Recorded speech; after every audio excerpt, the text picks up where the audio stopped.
What's up, peoples? What's up, peoples? What's up, peoples? It is your boy MM2K here with my co-host for another illustrious episode of SML Live. My co-host, of course, is none other than the homie Projekt Storm. What's going on, my guy? As the young kids say, what's going on, my guy? There's a lot going on. We won't have enough time to talk about all of it, but a lot's going on, man, that we have to address, that we have to comment on, that we have to share. And hey, man, you know how we do things. It's a Saturday, so strange things may happen. You know, that's all I'm gonna say, man. Strange comments and remarks might happen. Fact-checking stuff might happen. I can dig it. That's nothing new. That's nothing new, man. Whoever let us get together, man, y'all need to write them a letter.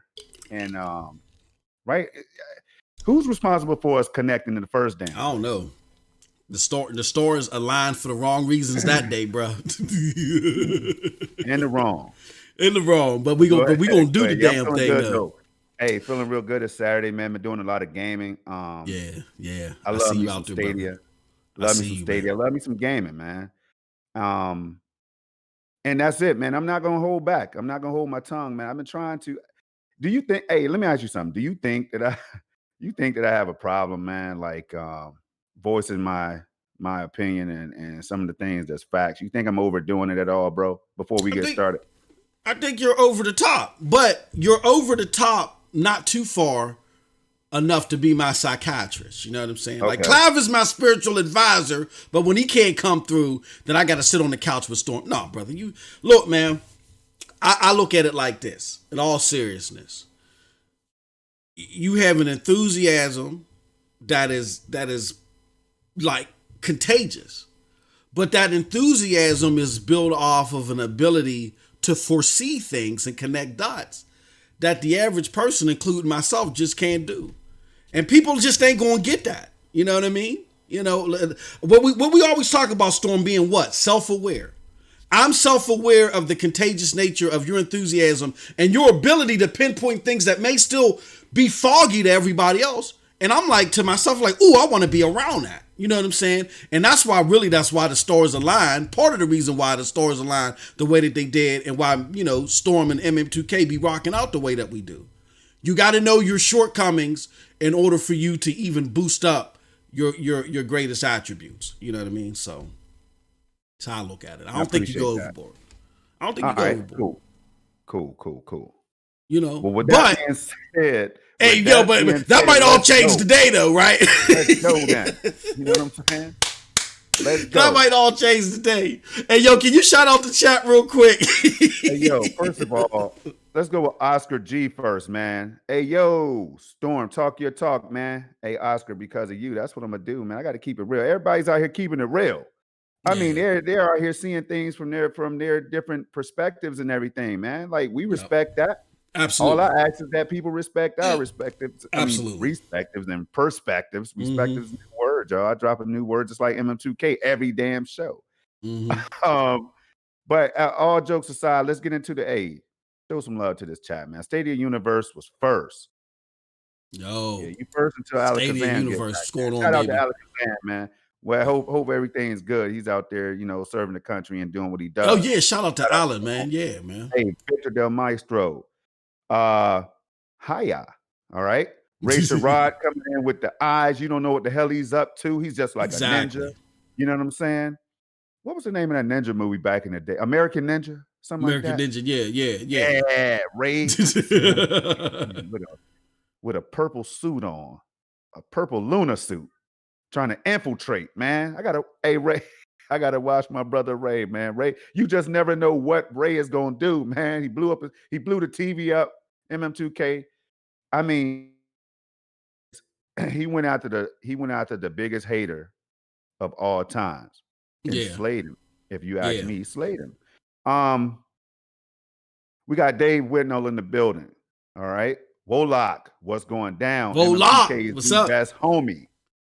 You know, we got Zajic always breaking things down in only a way that Zajic can do. All right. Appreciate that dude stopping by the show last week. Stadia Universe again. Got to give him credit, man. The boys in the building.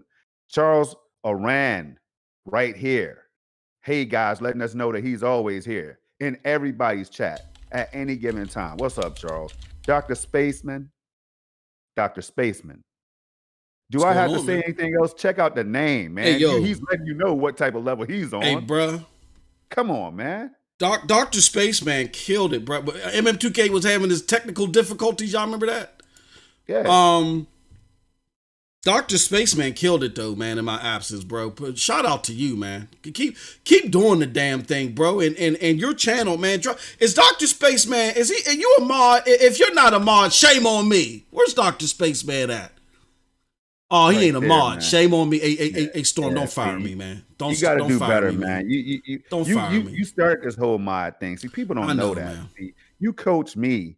You coach me to be a part of what I am right now. You know what I'm saying? Now, MM2K is not responsible for my word. These are my own words. Exactly. You get that pun right there, right? Yeah. These are my own words. We're going to get into it, y'all. Stay with me for a minute. I say one more time. These are my words and opinions. Has nothing to do with MM2K. Yes. He's his own man. See how easy that was? Ray Sherrod back in the building with all the hands and everything, man. What's up? Applause. Hey, we appreciate you. Stadia Pro Gaming. Yo, y'all better check this title out right here. This name, Stadia Pro Gaming. Absolutely. Says, boom, I made it. How are you all? Hey, we're doing pretty good, man. Hope you're doing good too. Oscar G in the building again. We got Cloud Gamer 201 as always showing love and support, man. Do the same, y'all, for Cloud Gamer 201, by the way. Show the brother some love. He's out there in the streets working hard too, grinding with us. Speaking of the streets, Juan Castillo. Man, Juan, you know what's up, man. I dropped a couple bags off, bro. You know what I'm saying? We gotta connect. Talk about these bags from last week. Jay Smith in the building. What's going on, bro? How you feeling today, man? It's good to see you always around Jay Smith, man. When you think he's not around, he shows up, always showing love and support. Hey, I'm ready to get it kicked off, man. The date is October 24th, 2020. You got MM2K Project Storm on SML Podcast, y'all. Right after the homie Stadia Talk, Chase is who we call him. That's his name. You know what I'm saying? Stadia Saturday Evolution, baby. Stadia Saturday Evolution and Stadia and Saturdays will never be the same, man. We tried to tell y'all. Absolutely. So I did get a chance to go over there and show some support, man. Hey, keep it. Hey, people understand. Again, this is a good time. It's a good time for gamers. Yep. It's a good time for content creators, man. It's a good time for everybody. The developers, publishers, and all these companies out here. It's just a good time for everybody in gaming, man. And the excitement level is a little bit high today. So I got to let me get me a drink of water. Let me get me a drink of water before we start. But MM, what's on your mind, man? Hey, look, and can you do me a favor too? That thing that we're going out here, we're letting everybody know. We need y'all to help us too. Let everybody know that we're live. You know what I mean? Because we're gonna have a hell of a show. I'm telling y'all, y'all are in tune for a hell of a show. Look, we're gonna have we're gonna have a heart to heart. We're gonna have a decent heart to heart. We're gonna break, but then after we had this heart to heart, we just gonna move straight to the meat and potatoes, which is the game good stuff event, the gaming events, the games that are coming to the platform, all that great stuff, the cloud wars as they are right now. You know what I'm saying, my homie? Consoles coming and all that, man. Exactly, definitely. Into all of it, definitely. You know. But let's do this first though, Storm, before we get into all that great gooky stuff, as I like to say. Let's what you been doing since last show, man? What you been getting into?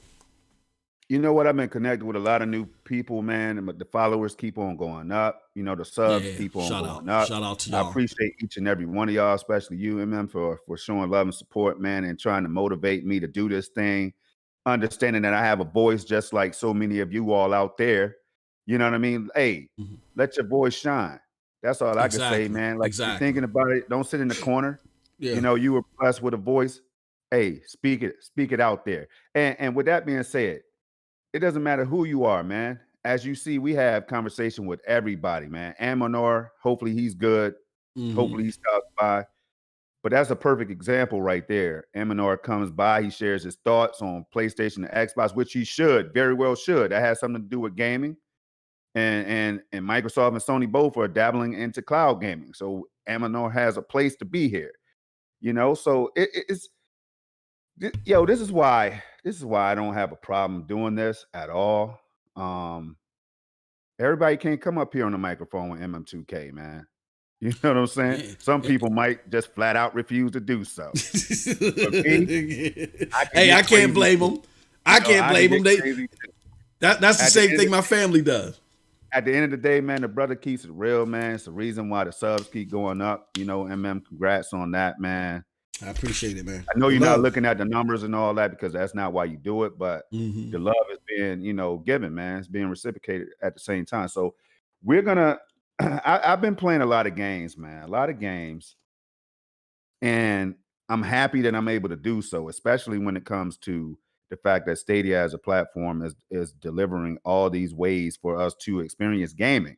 It's making it so convenient, and can you imagine right now, y'all? It's tough times out here, right? So, just to be able to have a platform that looked out for us during a pandemic, that 2 months free.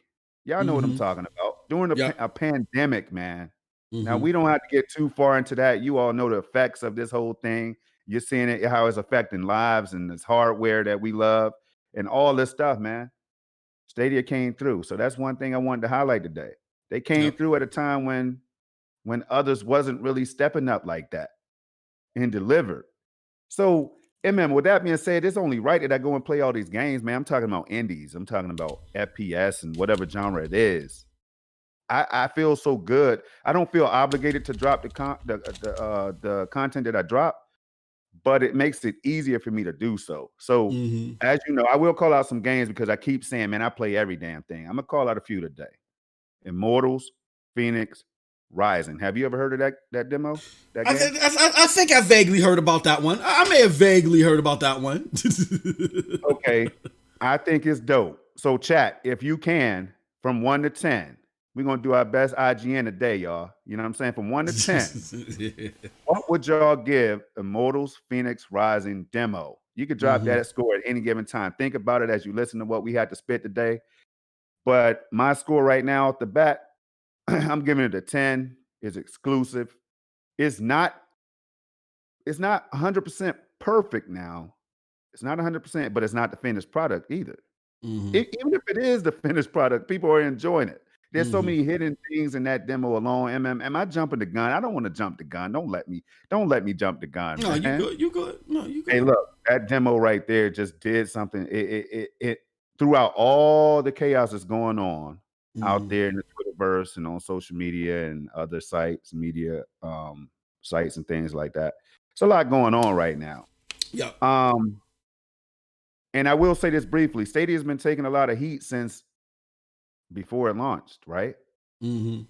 We are not the defenders of Stadia, but what we will do is get on here and try to do the best we can to make these messages clear for all the people who may be thinking and who just come here to learn about the platform, who comes by to see what the community is about and hang with us. Like, this is why we're doing this today. I can't always throw darts and shots at the platform. I do. You just heard MM2K and myself, if you were lucky enough to check out our live reaction to the finale of the good stuff. Like, we will call things out. We don't have a problem doing that. But I feel like there's a certain way to do it, and we'll get into that a little bit later. But playing a lot of games, man. Immortals, Phoenix Rising is 1. Destiny 2, as always. Division 2, because they run so damn good. Y'all, it's mind-blowing how well they work on the platform graphically, like frame rate wise. Like, there's you can't tell me there's not ray tracing going on in some of these games. I keep studying. I had the proof up there. I mean, I think it exists, man. We call it low-level ray tracing. That's what Chase, myself, 6'4", all of us, we got to get Eddie, Link. We came together. We had a discussion, and low-level ray tracing is what we call it now. That's not the correct terminology for it. But, man, and see, that's because we can't officially say that there's ray tracing in the games. But, man, Destiny 2, I swear to you, it always has some beautiful reflections, man, but it feels like something has been turned up a notch. It looks like that. I don't know. Man, look, I'm gonna shut up. I've been playing a lot of games. MM2K, take it over, man. No. What else you? But you've been playing some. Train right now, man. I know. I got you. But let the good people know what games you've been playing, because what we want them to understand is, and the reason why I want to highlight the games that you playing, good brothers, because this brother got the sickest looking content that I've ever saw. Sick, yuck, like crazy, like the pop of it. And so it's important to know what the man is playing, so y'all can go over there and see that content and realize what you may or may not be missing out on. You know what I'm saying? So we got the electric game, like for instance. Hold on, let me do this for the good people. Electric gamer, don't call me the electric gamer. Yeah, I know. Let me not do that again. I know my job is on the line. Like right here, y'all. Universe, and it's called Chariot Stadia. Revolution the other day, man. Don't do that to me today. No, hold on now. Why is my video? Okay, there we go. My computer was acting up a little bit, but this is some of the gameplay that you're gonna see from Storm. You see it on the screen right now.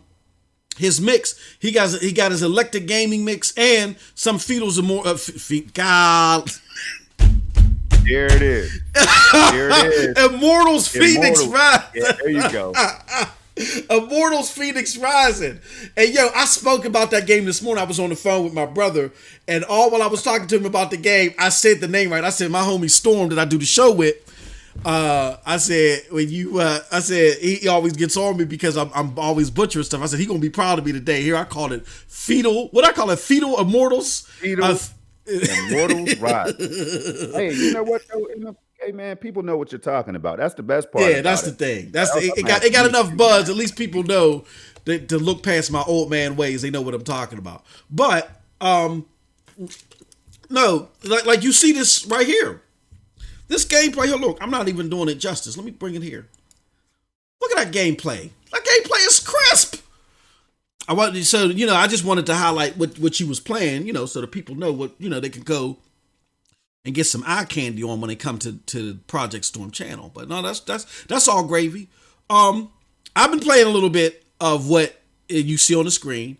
I've been playing a little bit of Division, but we've been doing some channel rework and stuff. I'll get into that a little bit before we get into the show. Kind of took away. And then there was just a lot of news today, and I was doing a lot of talking. So I got to admit, this was not one of my most productive weeks in physical gaming. A lot of talking about gaming, but we're going to get back on track starting Monday. So, that's what I've been getting into. All right. Let's see what else we got here. What was you going to say, Storm?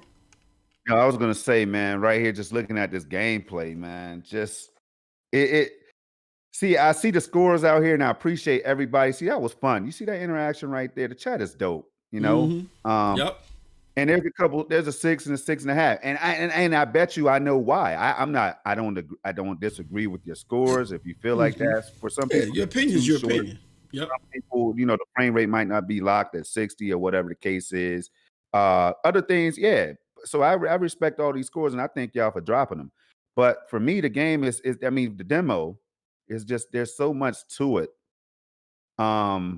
That you could do. It seems simple on the surface, right? But then when you get into it, you go back in. Like I found secret hideouts and all kind of other stuff that I never even saw the first time I experienced the demo. Yep. So it's crazy because if you're excited about this demo, then you're very well going to be excited about the full game. I don't know, MM2K, man. Like we're talking about a demo. Right? Immortals Phoenix Rising.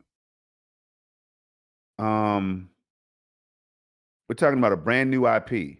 Mm-hmm. And the reception and the love it got it does something. It says a lot to me, man. It says a lot to me about, one, what this platform is capable of. Just the fact that people were able to jump in with no worries, no downloads, none of that stuff. Not having to delete previous demos or games or whatever to make sure it fit. Jumping in right away as it dropped. I saw people going in minutes after it was announced. Yeah, I mean, that's the kind of stuff that's going to be the new wave of gaming, y'all. Like, it's going to contribute to that new wave. So I don't know, but that's just something I want to say real quick. But what are you about to get into next? Now, just to do some house cleaning for PNTS Network. Everybody knows that we got, well, you should know that today we got SML podcast. Of course, hopefully you know why you're here. You know, where we take the live phone calls. We're going to take live phone calls later in the show. We take Yappa comments where you can leave us a recorded. The homie Bippity he was working on it. He was doing his homework early. He already got a couple comments for us, so we're going to get into those. And then we turn it over to you guys, and we're going to have a robust discussion today. But don't forget, y'all, we'll talk about it next week. Me and Storm, we got to put the final touches on it. It's looking like we're going to have a very nice holiday giveaway for you guys. So all of these entries from our last giveaway to this one, they all count to it. Y'all, if y'all participate, it'll benefit you in the long run. So definitely leave a Yappa, leave a live phone call, or if you're like, you know what, I don't even want y'all to hear what I hear my Barry White, my sexy Barry White voice.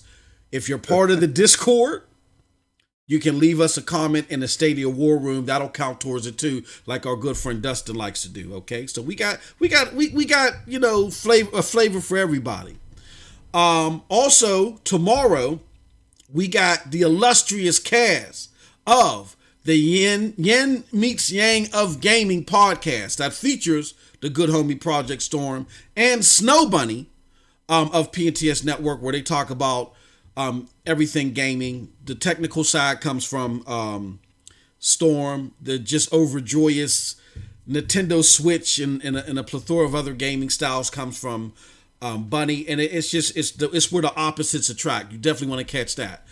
Now on Wednesdays we have a new show. It's called The Commission. It airs on my other MM2K video channel for the moment. We're looking to find a permanent home or homes for that one. And that one, it is the combo of PNTS's finest. Storm, Bunny, Tron, and myself, as we get together and we talk about everything gaming. Nothing's left out. It's not a popularity contest. We ain't playing fanboy wars. We're talking about everything gaming. All right? Definitely check us out Wednesdays, 8 p.m. for that. And of course, on Thursdays is SSC podcast with me, Storm, and Eddie. All right, so a lot of good content out there throughout the week for you, and definitely every Monday through Friday. Now we were kind of chopped up because of the coverage here, but every Monday through Friday, definitely, if you're part of the PNTS Network Patreon and you're part of the Stadia War Room wing, you're getting content damn well every day. So for all of you that are part of that, y'all can attest to it in the chat. And all that takes is $1 in the dream just for the general post. But for the Stadia community related stuff, it's $3 a month. A lot of great content in there. And then Storm and I are working together to add even more to it. So with that said, just wanted to do some spring cleaning. Catch everybody up on what PNTS has been up to. I see the chat is just bumping, man. Y'all ready? Y'all ready?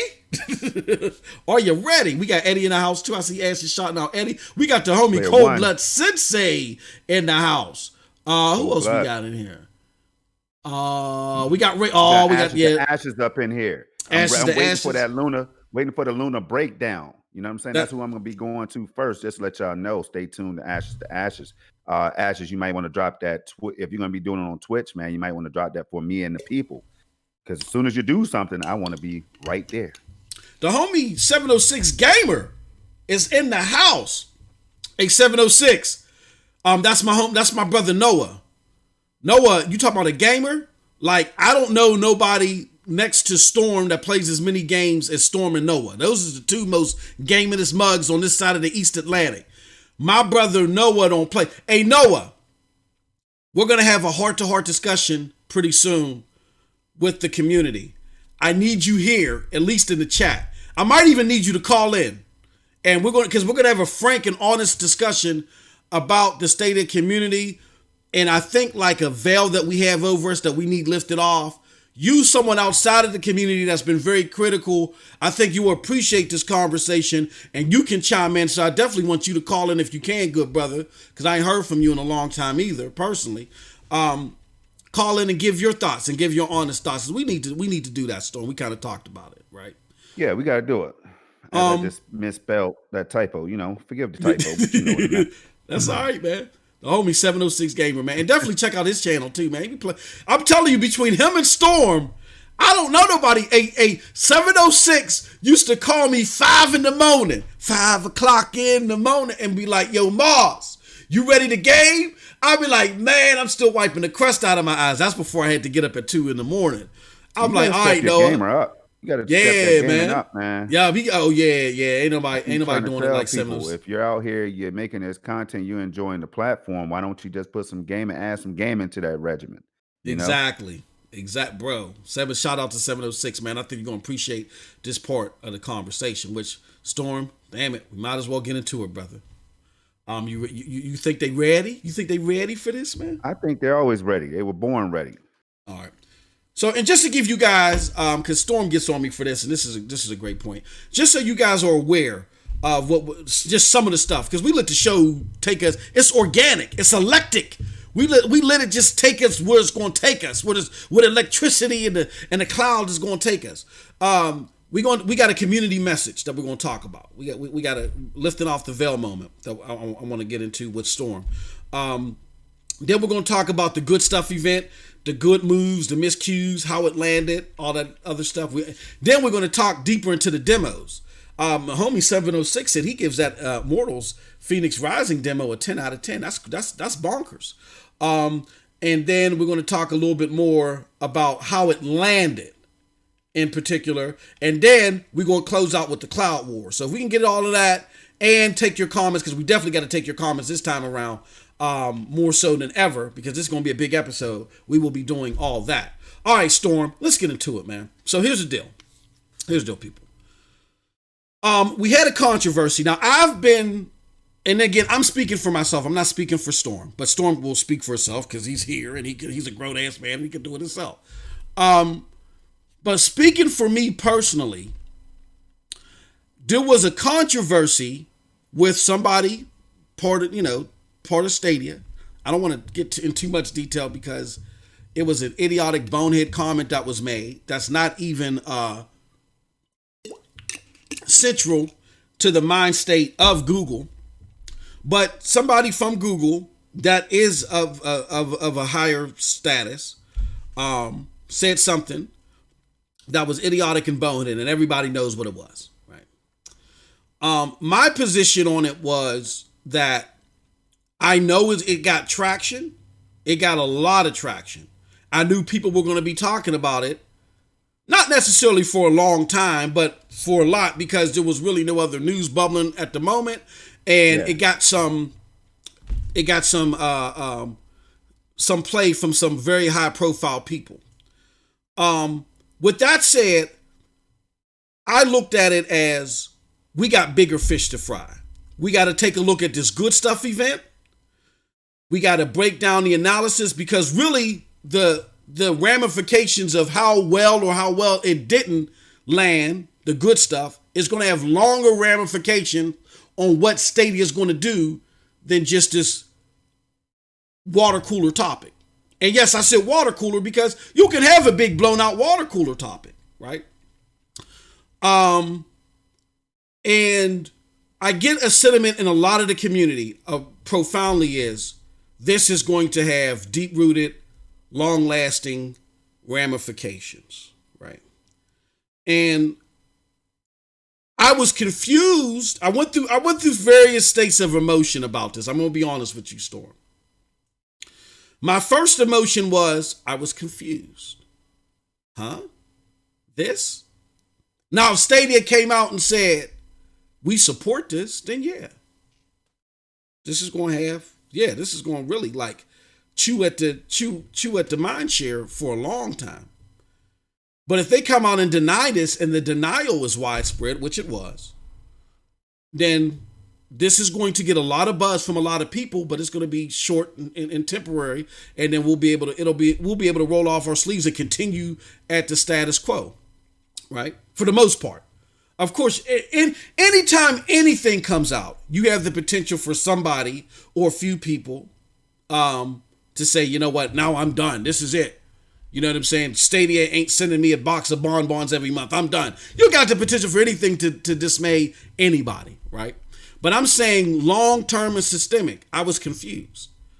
Then as I said, what I felt like, and I got to be honest, I had to look at myself in the mirror storm and say that maybe I was a little too jagged on how I interacted with people.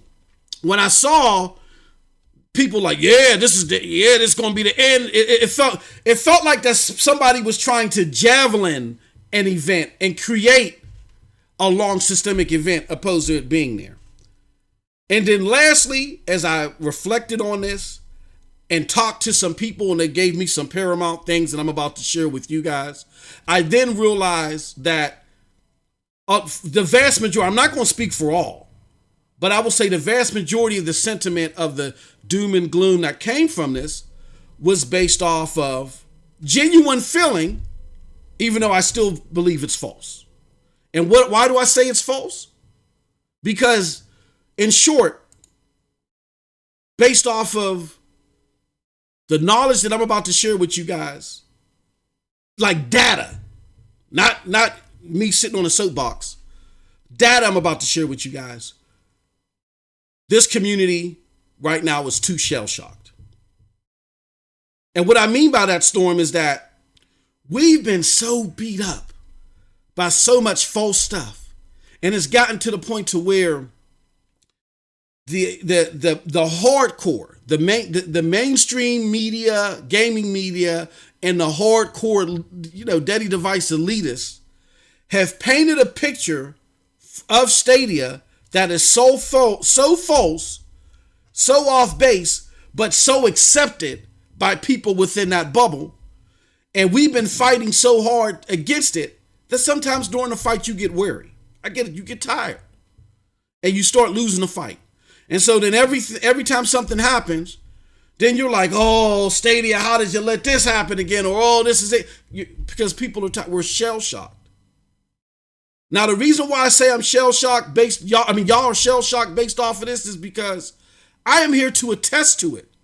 And if my brother 706 Gamers in the chat, he'll tell you that Xbox, PlayStation, Switch, hell, even Ouya has had more negative attention over singular events thrown at them. Those events were over systematic changes that were there. You know what I'm saying? That actually happened. Phil Spencer lying about something. Jim Ryan saying that all of a sudden PlayStation Now is Wu-Tang. They want to protect the baby, so no crossplay. So on and so on. That affected what gamers had to deal with in their hands. Where the conversations on those things, the tweets were 10 times as much as what this came to. And there was way more media coverage. Those people didn't lie down and say it's over for Xbox. I mean, you got to remember, Xbox had to deal with a mantra for years. Xbox ain't got no games. And they didn't have any games for a long time. They still don't have no games at launch, Storm. But guess what? When you look at the tracking of Xbox, people are enthused. Why are they enthused? Because even though Monday there was a crap storm towards Xbox, Xbox did something on Tuesday. By Wednesday, a whole bunch of people want to buy an Xbox. We got to understand also that good or bad, and 706 can attest to this. Y'all got to remember, good or bad, folks, and I love y'all, but y'all shell-shocked. We got to be real. I'm going to pull the scab off right now. Good or bad, the job that the mainstream media done, along with the haters in the hardcore community done, was so effective that they've rendered Stadia as People are not interested in it at a wide level, whether it's good or bad. Whether it's good or bad, people just don't generally care. So even for those that, if I'm a casual and I saw one of those 50K tweets and it said, hey, this guy believes such and such is going on with streaming. He's part of Google Stadia. And somebody said, oh yeah, that's why Stadia is failing. Someone might look at that if I'm a casual and say, oh, the Stadia thing. What the hell is a Stadia? Okay, whatever. And move on. They're not focused on the streaming thing because tell me, how many casuals are streaming games? They don't connect to it. But I'm here to let y'all know that yes, am I saying that it's great that we got that attention? No, it's not great. And yes, is it going to turn some people off? Oh, yes. According to the tracking that I see, Storm, there is a cluster of people here and there within the PC gaming community that was interested in Stadia, may have been on the fence, that this may have turned them off because they stream as well. But again, I beckon back to the horrific response that Xbox got to its first showing in May. That got 50,000 something tweets. To the Halo event, that got 300,000 tweets. That had media coverage all over the place. People talked about it. It was trending for days. Storm. Trending for days. Microsoft drops. We got Velocity Architecture. Here goes the Xbox One Series S. Oh yeah, and by the way, we bought Bethesda. Boom! All of it's forgotten about. Oh yeah, now you hear, Storm. Oh yeah. Halo. It's good that they pushed Halo back now because we get time to salivate over Bethesda. That's a relief to Halo. You see a difference a day makes? So I say all that to say this. Because someone in a good measure of all this, Storm, is when I go to the DM. I went to the DM because somebody in the DM, and I'm in a DM with all your, let me go back a little bit. I'm in a DM with all your favorite podcasters. People that podcast on some of the highest, if not the highest podcasts out there on YouTube today. I saw no rhetoric about this, and trust me, anytime they can beat down Stadia because they can't stand my mouth, they'll say something. Nobody was talking about this. 706 is in that DM too. He happens to be in it as well. 706 can attest to this. Nobody was talking about this. One person brought it up, and they said, "Yo, MM2K, what's this dude babbling about? Such and such, such and such." And I explained it, and so forth. And then there was just a little bit of chatter about that. And then I went and started talking to people behind the scenes about, well, what are you seeing in your tracking? Because my tracking is showing this, that outside of Twitter, it's really not blowing up as much as people in the Stadia community is making it out to be. And they're like, yeah, that's the same thing I'm seeing in my, from my columns too. So I go back to the DM, and something that was said to me in that DM, and Noah was there too, because I think Noah laughed at it. They said, hey, Moss, look, we got to keep it real, bro. And I think Storm will appreciate this too. And I hate to say this, but we get perception and the truth. We got to be transparent. They said, Moss, look, I get you trying to figure out this and figure out that as far as Stadia and collaborate on this and figure out where people are feeling like this and the tracking. I'm going to be honest with you, bro. It boils down to this. We got 3080s, 3090s coming out from Nividia. We got PlayStation 5s like 5 seconds away. We got Xbox One X, the most powerful console in the world, coming, and the Series S that the general public is looking at as a great deal. I'm going to keep it real with you, MM2K. Don't nobody give a damn, good or bad, at a granular level, what's going on with Stadia. Period. They're not locked in on it. And that's why, and because of that dynamic, is why we're going to talk about how the whole show landed later in the show. But again, this thing is not trending now on Twitter. If you go to Facebook and type in Alex Hutchinson, do it. Don't take my word for it. Type in Alex Hutchinson. Type in Stadia, Alex or Stadia streaming. And all. You don't see anything.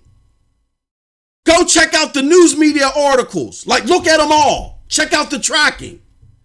The overwhelming majority of them are about the fact that the stadium has been removed from iOS. Then number 2 is the humankind demo. Then as of today, number 3 was Google Stadia backs away from comments made by such and such director. I'm not saying it's a nothing burger, but this is not something that at the root of it that's going to be systemic, as systemic as the stuff that Xbox has to deal with on a daily, PlayStation has to deal with on a daily. And that's where the majority of people are laser focused on. 706 can attest to this. I hate to tell you people, but the general public right now, and that's a good thing because this controversy happened at no better time. If it was going to happen, if there was nothing we could do, there you go. Keep on. It couldn't happen. Keep on going. It couldn't have happened at no better time.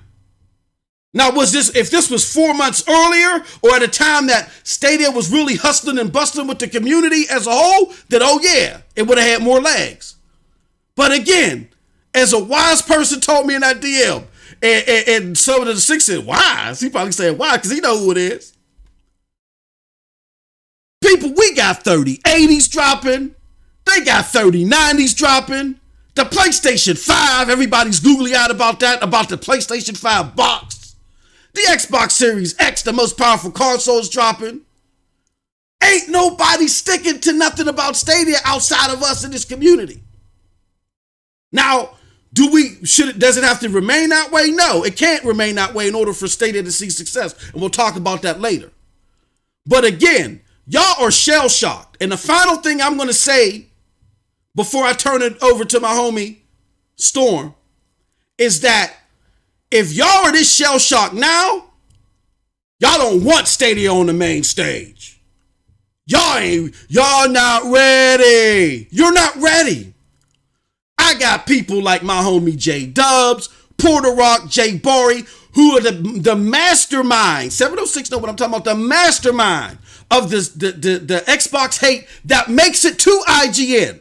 I'm in a DM with these people who attack Xbox every day. On the flip side of that, people from Xbox that attack PlayStation every day. You get extreme level events every day thrown out on Twitter.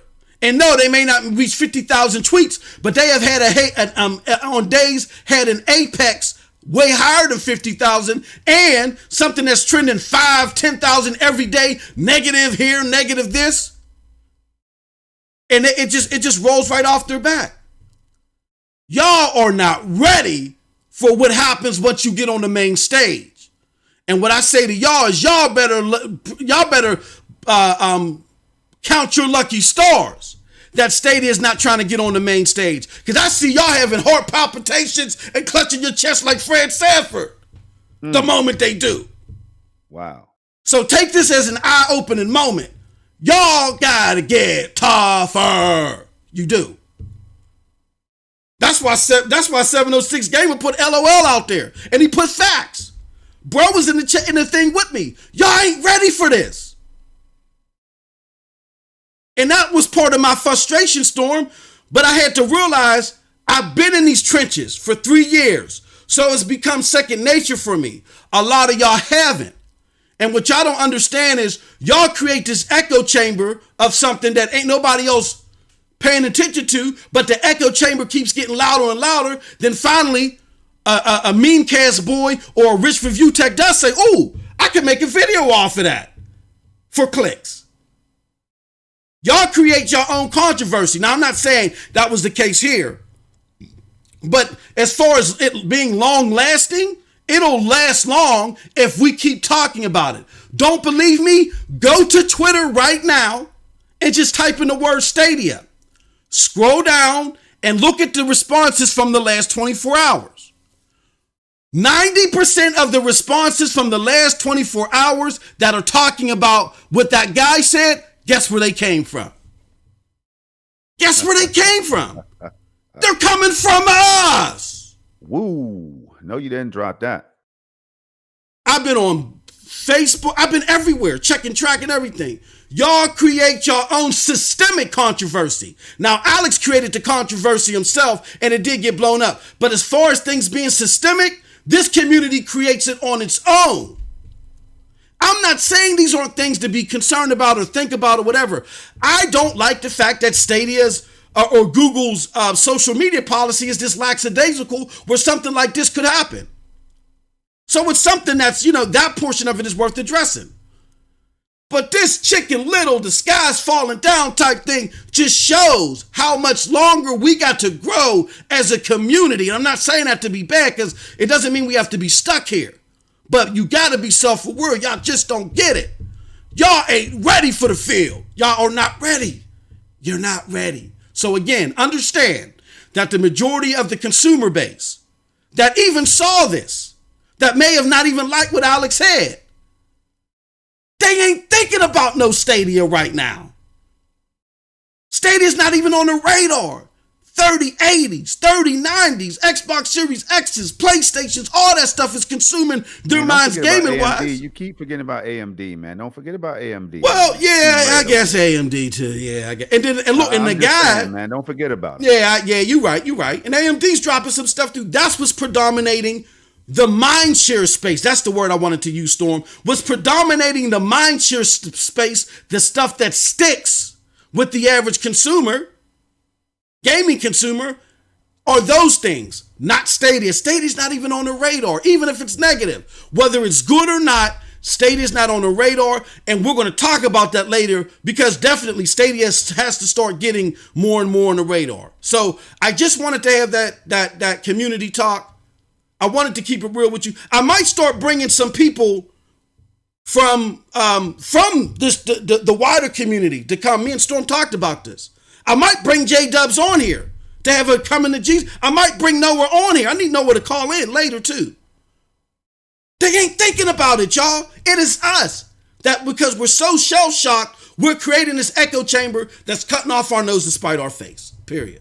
And that's all I got to say on the matter. I said way too much, but that's all I got to say. Storm, what are your thoughts on all of this? I needed you to say all that because it made it easier for me. Now I don't have to get into everything I was going to say, but I will touch on the highlight though. I'm going to throw a couple points out here and somebody let me know if it's not facts, but I stay in tune with everything gaming.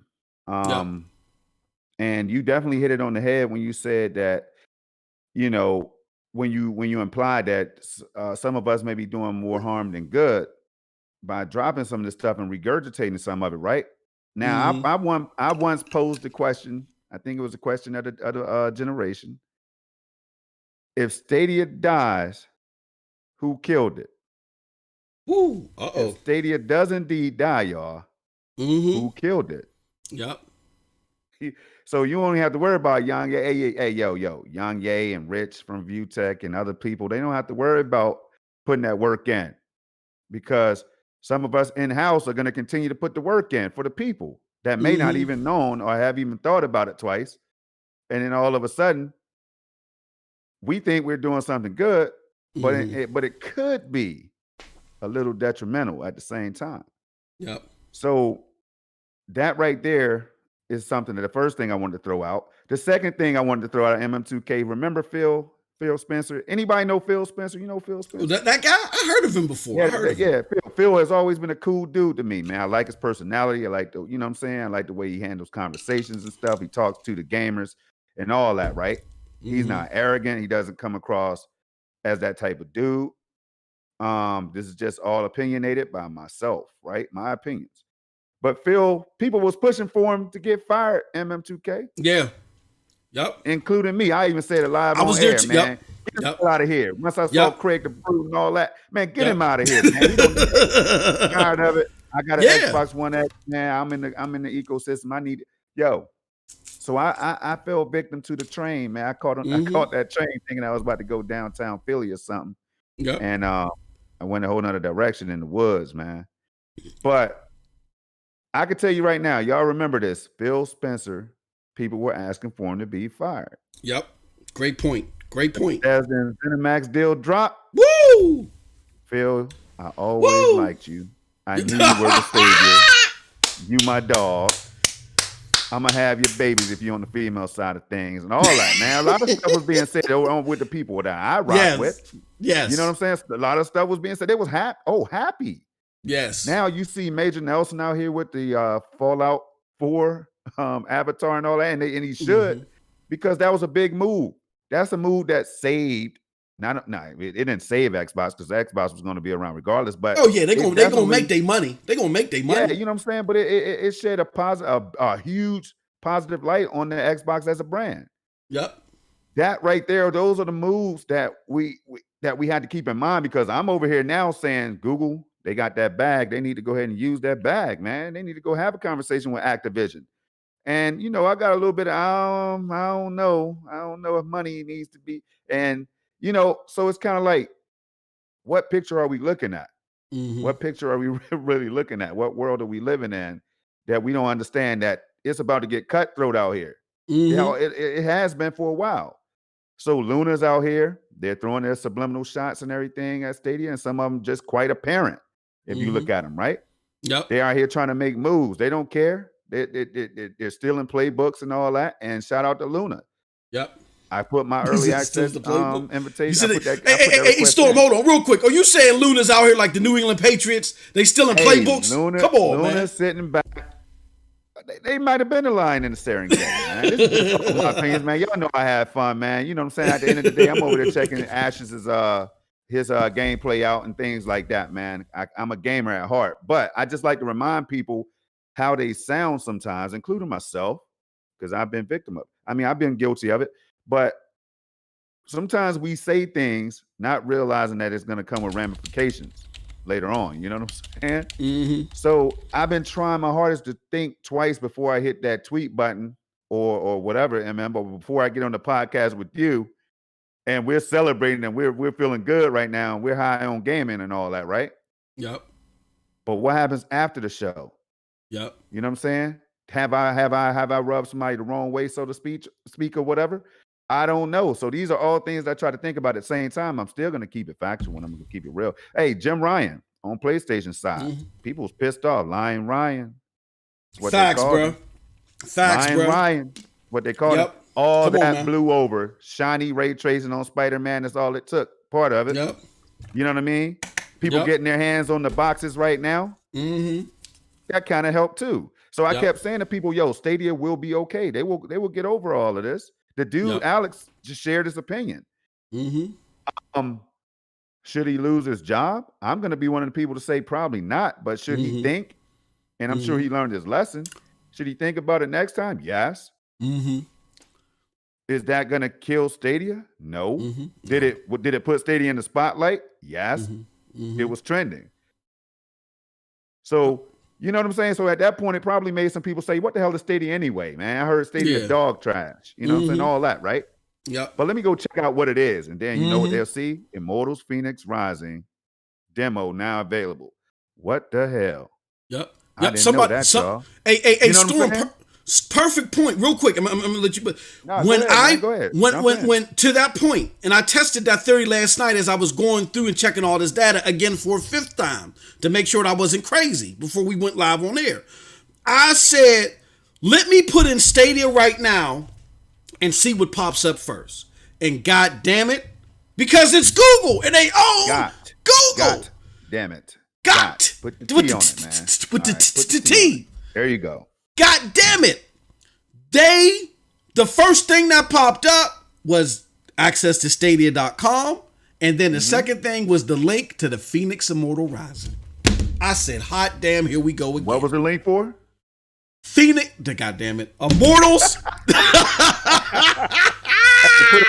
Put something in the jar, man. You know what it is. I know. Man. Come on. Hey, we're going to have to do that. We're going to have to make a proverbial jar. You know what? That's what we'll do.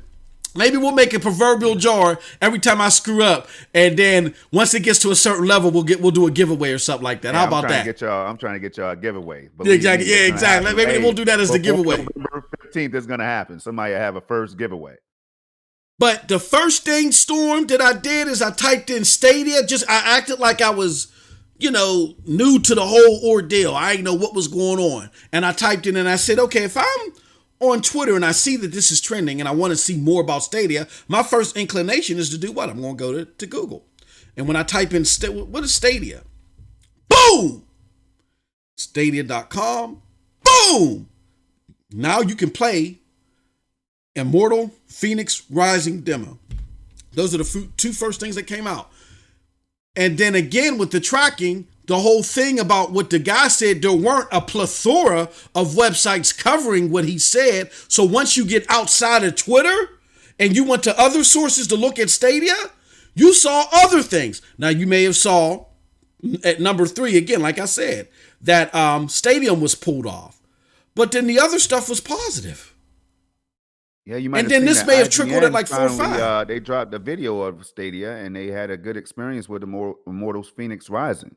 Exactly. IGN. You would have seen all. So again, we got to stop thinking that the average gamer is us. We are the 5%. There are clusters of the PC gaming community that stream that were on the fence about Stadia that I will say this did affect. And so what Stadia has to do, Stadia already got a video. Let me show y'all something. I'm sorry, Storm, but let me show them this real quick because I pulled this up. They know where to find that crispy content at 4K. You can make sure y'all click 4K though. Is this it? This is a video from Google where they're talking about creating for creators. If y'all watched that developer summit. I know a lot of us covered it. I covered it with Eddie, as a matter of fact, Eddie Player One. Stadia already has a video out here about how they support the creators. So all they got to do is say, look, man, I know what you heard, but that cat, man, we dealing with that. Here's how we support the creators. We've made an adjustment to it. Here goes 2 additional slides that we're going to add to it. We love you guys. Can't wait to share more with you. So for those that were on the fence, that are upset about this, that may have saw that Humankind demo, Storm, and was like, ooh, and then was turned out, was like, oh, then they could get to you. It's like that meme where the girl's drinking the thing, and then she's like, ooh. You know what I mean? Her face is contorting back and forth to each side of the pendulum. They can swing them back by putting this out there, and then also adding a few more modules to it, and then distancing themselves even more from Alex. But it's not as systemic as people are making it out to be. And I think we're doing it. I don't think I can't speak for everybody, but I think overall we're not doing it for nefarious reasons. We're just so shell-shocked that every little thing that happens, oh my goodness, oh no, oh Google, why you look this, ooh. But I'm telling y'all, man, 706 will attest to it when he calls in. And I'm gonna bring the biggest troll on Twitter. I'm gonna bring him on. I'm in the trenches with these people. I didn't just start doing this yesterday. They are going to school you that if this is how you act now, don't come to the stage for another year or so. You know what I'm saying? I'm sorry, Storm, but go ahead, man. I just wanted to show everybody this. Nah, and that's cool because it really has not hit the fan yet. Wait till Stadia gets bigger. You know what I'm saying? Yep. When it will get bigger. It will get bigger. Wait until that happens, and then you really start getting the trolls out here and everybody that's coming for you. Yes, that's my point. You know what I'm saying? If you support the platform or whatever, man, it's inevitable. It happened with the console, like it happened with PC. It happened everywhere. You know what I mean? The Switch. People are gonna come for your platform that you love. You know, you have to understand that it's gaming and it's the internet and the social media and all that stuff. If you can't handle social media, you might want to know. You just might want to get off of it. Before it pisses you off, because social media will chew you up and spit you out, and people won't give a damn about you. Because for one, they don't really know you. They don't care. They just know what you're typing, what videos you're putting up, and all that. You know what I'm saying? I want to do. Oh no, go ahead. I'm sorry. I'm gonna do this real quick. Hey, 706. I'm sending you the number. Now I know everybody else might have the number. But I don't want y'all to call in just yet. I want y'all to listen to 706. I really do. So 706, check the DM. Let me see. I'm gonna send it to you in a DM, brother. Find you. I gotta find you. You ain't called me 5 a.m. in a long ass time. Oh shoot. Okay, I'm putting it in our Steam game share. This is my bro. I'm putting it a 706. I'm putting the phone number in the Steam game share DM. There's a bunch of us content creators too. We share stuff on everywhere. You know, we be doing the damn thing. So Check it out. Oh, damn. He ain't wasting moment. Already. Yo, is this my bro? 706 in the house. Hey, yo. 706. What's good, man? What's good, broski? What's good, man? Hey, look. Hey. Go, spit the truth. I ain't want to even frame it. Just go ahead, bro. Spit it. Spit it to No, I want to say, man, I'm enjoying the show, man. I'm loving it, bro. I appreciate that first and foremost. I appreciate it. And second, I want to say that Stadia is dog shit. You know what, though? You got to throw it in there. Nah, I'm just kidding, man. I say the trolling for Twitter, though, man. On some real, bro, that I like the move with the Immortal Phoenix Rising. Yep. The fact that the only place I could try the game out was Stadia made me pull up the page and boot up Stadia. So I mean, Google needs more of that. Yep. Google needs more of that. Yep. But like you said though, bro, like they're in the lightweight division right now, man. Like the heavy hit, the champ is PlayStation. I'm an Xbox guy, and I have to admit the champ is PlayStation. You got the number one contender, Xbox, and the PC is just that old fighter that won't die. You know what I mean? Right. Yeah, I feel you. Hey, look. 706 Noah. What do you think about what I had to say about? You saw the comments, right, about what the Alex dude said, man. Now, a lot of us in the Stadia community, we think that this is going to hurt Stadia. Like now it's going to hurt Stadia. And you know who said that in that DM? I don't know if you saw, I think you saw it. Who said, hey, look, bro, we got the 3090s, the 3080s. Ain't nobody think about no damn Stadia. So my case to the community is, if y'all are this sensitive about this, thinking that this is going to bring the house down or cause a whole bunch of havoc, rather, y'all ain't ready for the big stage. What do you think about that, bro? Yeah, I agree with you. I mean, at this point, man, the fact that dude mentioned Stadia is like big. I mean, that's good for Stadia, but right now, any publicity is good publicity right now. A lot of people don't even know about Stadia. Thank you. Yes, absolutely. At this point, so just bringing attention to the brand is a good thing. But yeah, I mean, if Stadia progresses, there's going to be a lot more of negativity, like you said. Yes.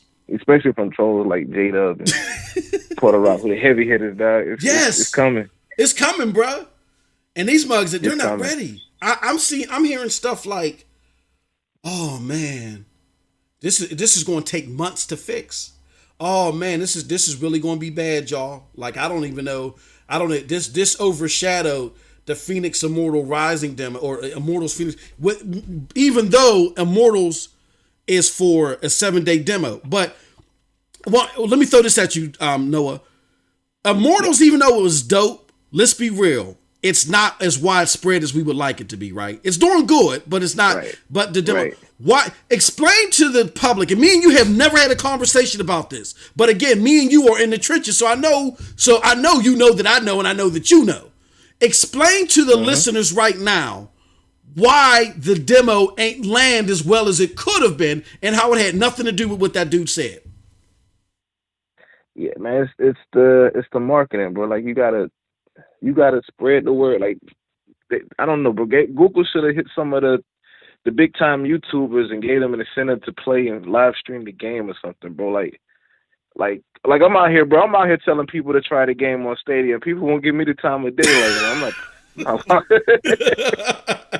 Yes. Yes. Yeah, man. It falls on leadership, man. Like it really does. Yeah. But what dude said, it's not gonna hurt. Yeah. Stadia in the long run. Stadia got to come back stronger. Yep. Google got to come back harder. Mm-hmm. I mean, let me ask you this though. Hold on. Let me ask you this though, Noah. Do you think that the Cyberpunk news? Do you think that helped Stadia as a platform? You think? What about that on the flip side? You think that was big enough? Announcements like that. It comes out day and date. No, I don't. For Stadia followers, yes, but if they're trying to reach people, that don't play on Stadia. If that makes sense, it's kind of like they're in the same position as Xbox. Xbox already has their fan base. Stadia has a smaller fan base, so that's good for Stadia players. But I don't think it's going to draw somebody that has a PlayStation to say, hey, I'm not, instead of buying this game on the PS5 or the PS4, let me buy this game on Stadia. Mm-hmm. You know you have to clearly show why the Stadia version is better than your PlayStation. You have to, even though I may know it and Storm may know it, you got to show it to the consumer. Exactly. And I don't think Google's done a good job of doing that. Like it's too many. I'm gonna say it's too many because competition is good, but it's a lot of contenders right now. Mm-hmm. And to be honest, you know what, Noah? To be honest though, but see, here's another thing that I think the community may not understand, and people on the outside like you may not understand as well. Stadia really isn't trying to compete.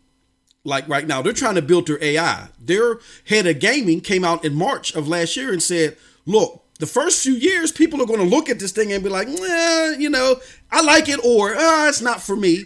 But he said that they're going to come to it years later when it's stronger and bigger, and then they're going to see what the difference is. So they recognize themselves that these first few years, they're not going to be on the big stage. But my thing is that this community, for some reason, thinks that next week they can tap dance and box it out with Xbox and PlayStation. And I don't get.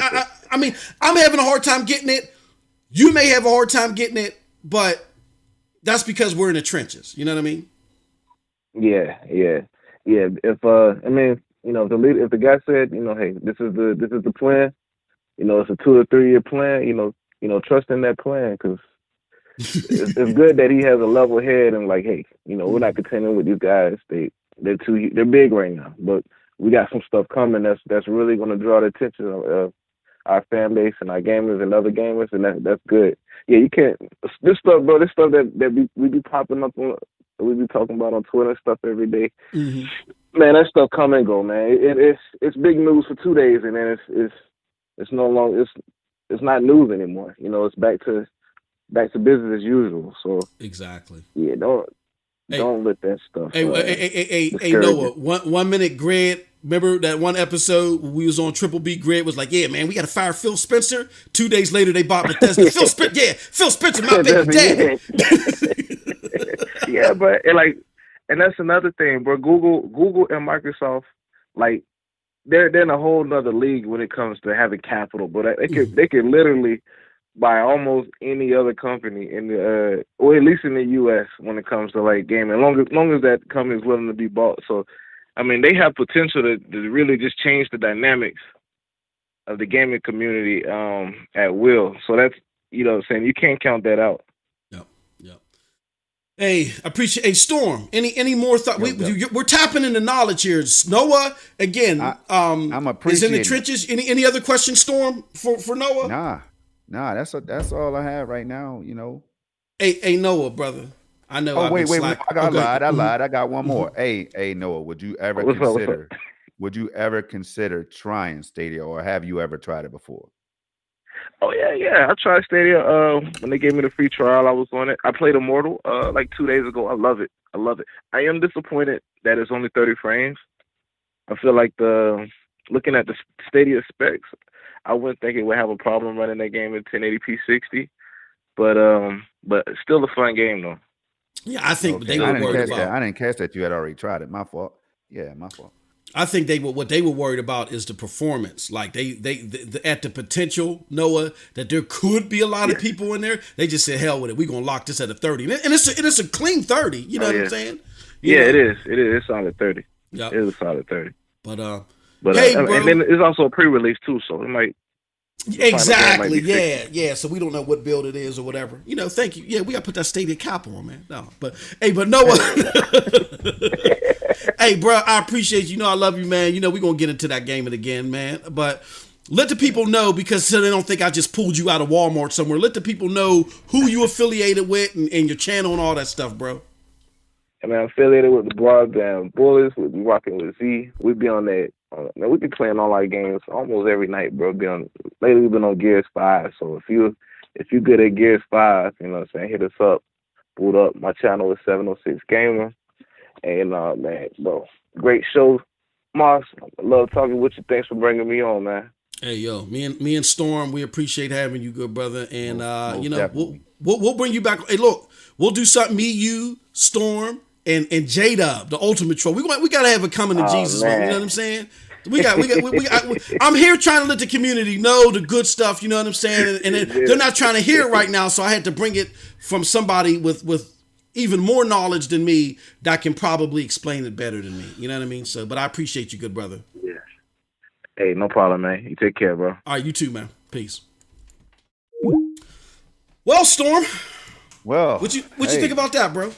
Hey, it's good to have a perspective, man, outside of the daily, our daily group that talk about these things, because we need to hear more from the people outside of what we call our Stadia community. Mm-hmm. So I understand, and see, I know that because obviously Stadia right now is not hitting home for every single gamer, and I think that it's not their intent. I think exactly. Yeah, I agree. They're reaching towards a certain type of gamer, and I think they're going to be successful at that over the long run. I saw somebody in the chat talk about the fact that it's going to take a while. It's going to take years. You know, like you always keep hinting at. Now, that's not to be saying that there's not anything to enjoy right now. Oh yeah, enjoy right now. I'm telling you right now, I'm just blown away by the tech. Yes. And you always mention the fact that they're catering to different types of gamers, and the enthusiasts are definitely one. You know, those type of people that care about the technology and all that stuff. The tech enthusiast is one of those target demos that you keep referring to. The other ones are going to be people that just want to jump in while they're at home. You know, relatives come through, they could jump on a game together and play some Stadia. Won't have to worry about dragging a console across the floor to do so, or upstairs in a different room and all that. It's going to cater to those people. It's going to cater to the people that don't want to spend $200 and something on the SSD. Yep. No shots at Microsoft, because I think that is a great addition for anybody that wants to pay that. If you can afford it and you need it, then it's for you. I always say, I always say that they should, all these platforms really should look at the fact that there's some gamers out here that's willing to spend the extra money for that premium experience. I'm talking about that top of the line, out of the realm. And I know it rubs people the wrong way. Some people look at the fact that developers, it might be harder for developers to cater to a better product, like an enhanced model of the Series X or the PS5 or whatever, or a pro version of those. But at the same time, I'm thinking, man, my mind is all over the place, because I'm saying, like, they're going to be bringing out, if they follow the trend of this generation, maybe they won't, but maybe they will. The trend of this generation right here said that they might be willing to bring a PS5 Pro or Xbox Series, Z or whatever I keep referring to. So, I mean, you just never know. It's up to these companies, man. But I feel like there's always that crowd of people who wants the very best of the best. So, if they could target us, that'd be cool. Yeah. Now, what Noah said was dynamic, and I think is embedded in a picture, in a perception that we as the Stadia community need to understand. Hence why we wanted to have him come on and do that phone call. And I was all organic. I saw my brother in the chat. I ain't rapped to him in a while. And I said, my brother gets it, and he's a better explainer of this than I am. Let me throw him in here, because he's in the trenches with me too. But with that said, I know as somebody that sees what the future is for Stadia, who got tired of 30 frames per second, choppy 30 frames per second gaming, who got tired of spending the money that I wanted, that I could use in buying more games, on buying a next gen refresh, and then another console, and then you discontinue to refresh. So now I got to upgrade and all that other stuff. The convenience, the fact that I got to bounce up and down the steps gaming, you know what I'm saying, and travel. I want to play Cyberpunk 2077 over at the kids' house with the grandbabies and all that other stuff. Being that all those things I know are the dynamic that I deal with personally as a gamer, I can vividly see, and Storm can vividly see, and in all likelihood, if you're listening to this, you can vividly see the benefits of Stadia, even right now in its early stage. But again, please don't be, dare I say the word, disillusioned. Do not be disillusioned that at a critical and at a widespread consumer mass, that Stadia can, or even is ready or wants to buckwheat the complete offerings to the average consumer. Again, we're not the average consumer. We are not the average consumer. We aren't, let I say, the sheep that are out there. We're not the sheep that are out there. We see things differently, and that's a good thing. And Stadia recognized us for who we are, for our traits, and that's why they tried marketing to us at the very beginning of this thing, because they knew that we were the biggest group to help propel this thing, right? With that being said, don't be disillusioned to think that Stadia's goal out the box is to buck with PlayStation and Xbox at a general consumer level. That's not their goal. They've said it time and time after time. They said it time after time, Storm, that this is going to take years. But meanwhile, while it's taking years, that don't mean you got to wait years to get great stuff, to even get good stuff or great stuff. 60 frames per second gaming. All the stuff that Storm just talked about. I ain't going to go over it again. All the stuff that he said. Now, hold on. Now you just woke. Hey, look, man. Not that I was dozing off or anything, but I know, bro. Yeah. You said 60 FPS. Look, here's something that people need to understand, because, see, they don't go out and search a lot for Stadia and Stadia news, because, you just heard it. One example, 706 just jumped on the mic and said, like, why he thought people are not really looking for it, so to speak. And but the things that see, this is why I'm excited for the platform. So people don't just think I'm out here just riding blindly for Stadia. I play everything, Yep. Check out the channel. Except the Nintendo. And I have to say except Nintendo, so people don't go check for Nintendo content right now. But it's not at the moment. Yeah, not at the moment, but I like, I'm on that 4K wave right now. I'm on that best of the best, and I know PC offers that. I wanted the 3080. They have some shenanigans going on with the 3080s and 3090s and stuff, so I can't easily get my hand on one of those. So I got to go with what I can go with. But hey, the fact that you could play right now on Stadia games like Destiny 2, The Division 2 at up to 4K, 60 FPS, Doom Eternal, and all these other games right now, PUBG. And it can't be done on some of these consoles that exist right now. I know that's about to change come November 10th and forward. But right now, you could do that through the cloud, y'all, through Stadia. They can deliver an experience that's crazy. It's mind-blowing, really, when you look at it. That's why you hear more people saying the tech works. The tech does work. It can blow you away. When you think about the fact that you don't have that box right in front of you, that's powering this whole thing, the whole experience. You think about the fact that it's really miles away and your controller is talking to the data center. There's something cool about it. So it's the wow factor that brought many of us over here, and the fact that we know what cloud gaming is capable of because we did our homework, we did the research or whatever. So it's going to be natural that we get excited for the platform and others. That's why people are going to be excited about Luna. Geforce Now is doing what it does, and Shadow and others. So that's why I just want to throw it out there, because, there's no fanboying necessary. We enjoy what's out. We have our reasons. It makes sense. That's why Google kicked it off in the first place. And that's where we are today. Yep. Absolutely. So, I think we covered that a lot. I think we, along with shout out to our good friend, 706 Gamer, man. I appreciate the phone call, man. Thank you so much, brother. Sometimes you got to bring, that special guest in, you know what I'm saying, to come and spit that math. But I think at the end of the day, the message is that we know the platform is good. And even though we're the peculiar few at the moment, it's going to grow. They have a game plan. But for those of us, that's why I said we got to be self-aware. We got to look in the mirror. For those of us that are judging this, go ahead. I was going to ask you, should people be taking this, if you're visiting for the first time, should they be taking this as angst in the community or animosity towards each other in the community, or not? You get what I'm saying? You get what I'm asking? Like, is this like angst or hatred towards one another in the Stadia community? No. This now is what angst towards, because I'm gonna be honest with you. I know where you're going with this, Storm, but I can't speak for everybody. I'm gonna be honest with you. I'm gonna keep it jiggy. I'm gonna keep it 100. I can't speak. I want to say the majority of the people, there is no hate.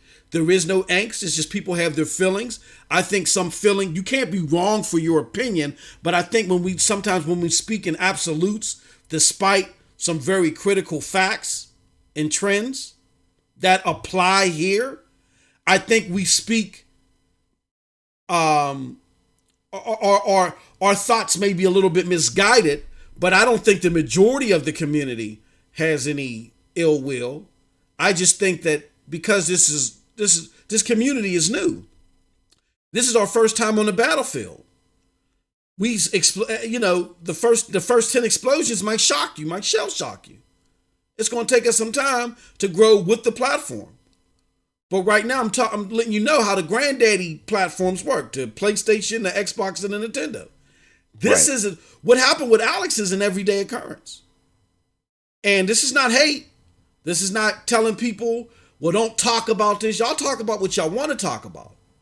I just want to make sure that for the audience that tunes in here, for the listening public, that I told y'all that me and Storm have dedicated to y'all, that we were going to introduce people to the platform that may like it and tell the truth about it and make sure the truth prevails.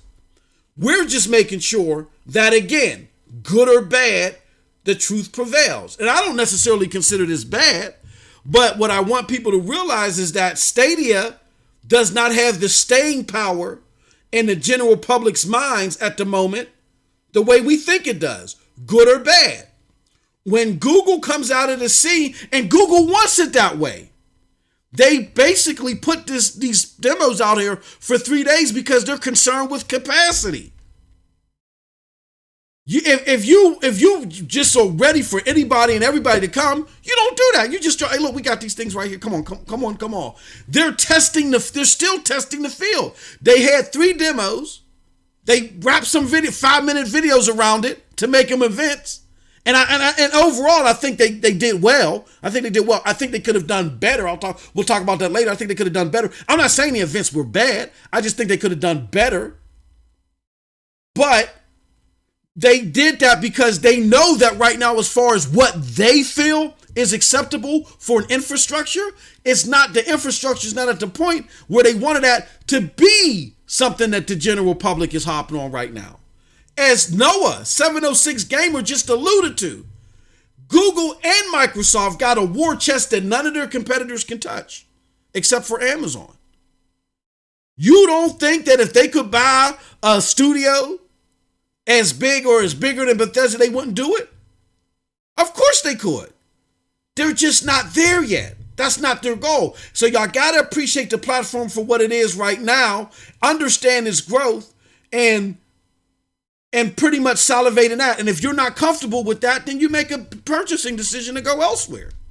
If I'm sitting there at a restaurant and I want steak and potatoes and all they giving me is tofu and tofu and Oreo cookies, I don't care how I may like the people that are in the restaurant. Oh, these are nice people. They greeted me and said hi to me and waved. I don't care how I like the decor.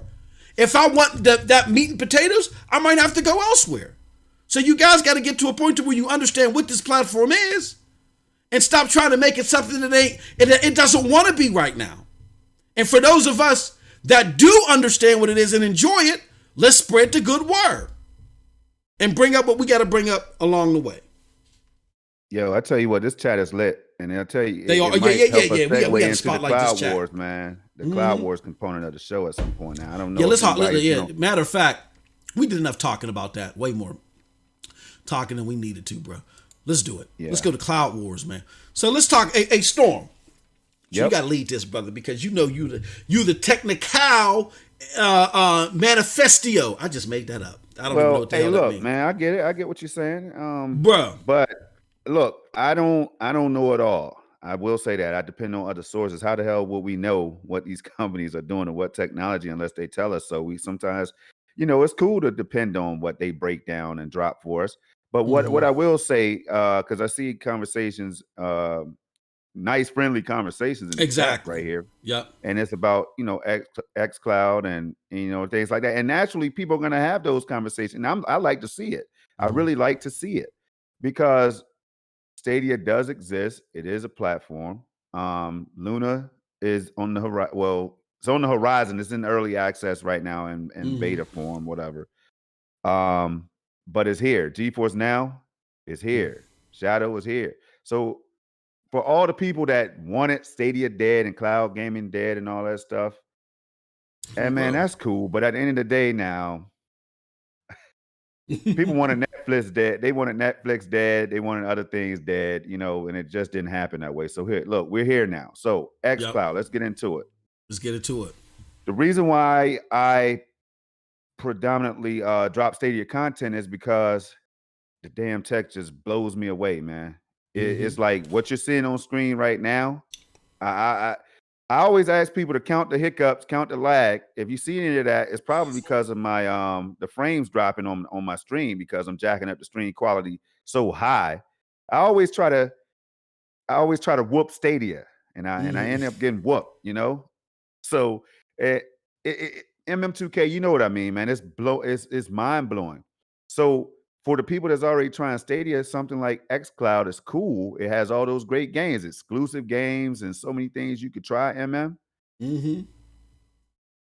But in 2020, the year 2020, where people are talking about 4K, all these companies are putting 4K. Even Luna put up 4K is coming soon. Which you know how I feel about that. We're gonna get on Luna. We're gonna talk about that Luna. It might not be for me full time, It might not be for me full time until it comes. And I need to see it running now. Stadia is the bar, man. It's the benchmark. So the gameplay speaks for itself, y'all. I mean, what you're seeing is Division 2 running at 60 FPS, buttery smooth on Stadia. Yes. This is what the next gen consoles is about to provide for millions of people. And Stadia is already doing it. Xcloud is not there yet because they're using the Xbox One S main board or motherboards or whatever in the server blades. They know that they have to upgrade right now to the Series X if they want to compete with Stadia. Because Stadia eventually, is going to turn up. They already told us that 8K 120 is in the future. Now, that might be 3, 4, 5 years down the line. It could be another year and a half. We never know, or less. But I think that people are, and I'm going to say this, some of them are afraid of cloud gaming. They don't want it to exist because they think it threatens their physical media and it threatens their hardware. And they love their physical media and their hardware, and they should.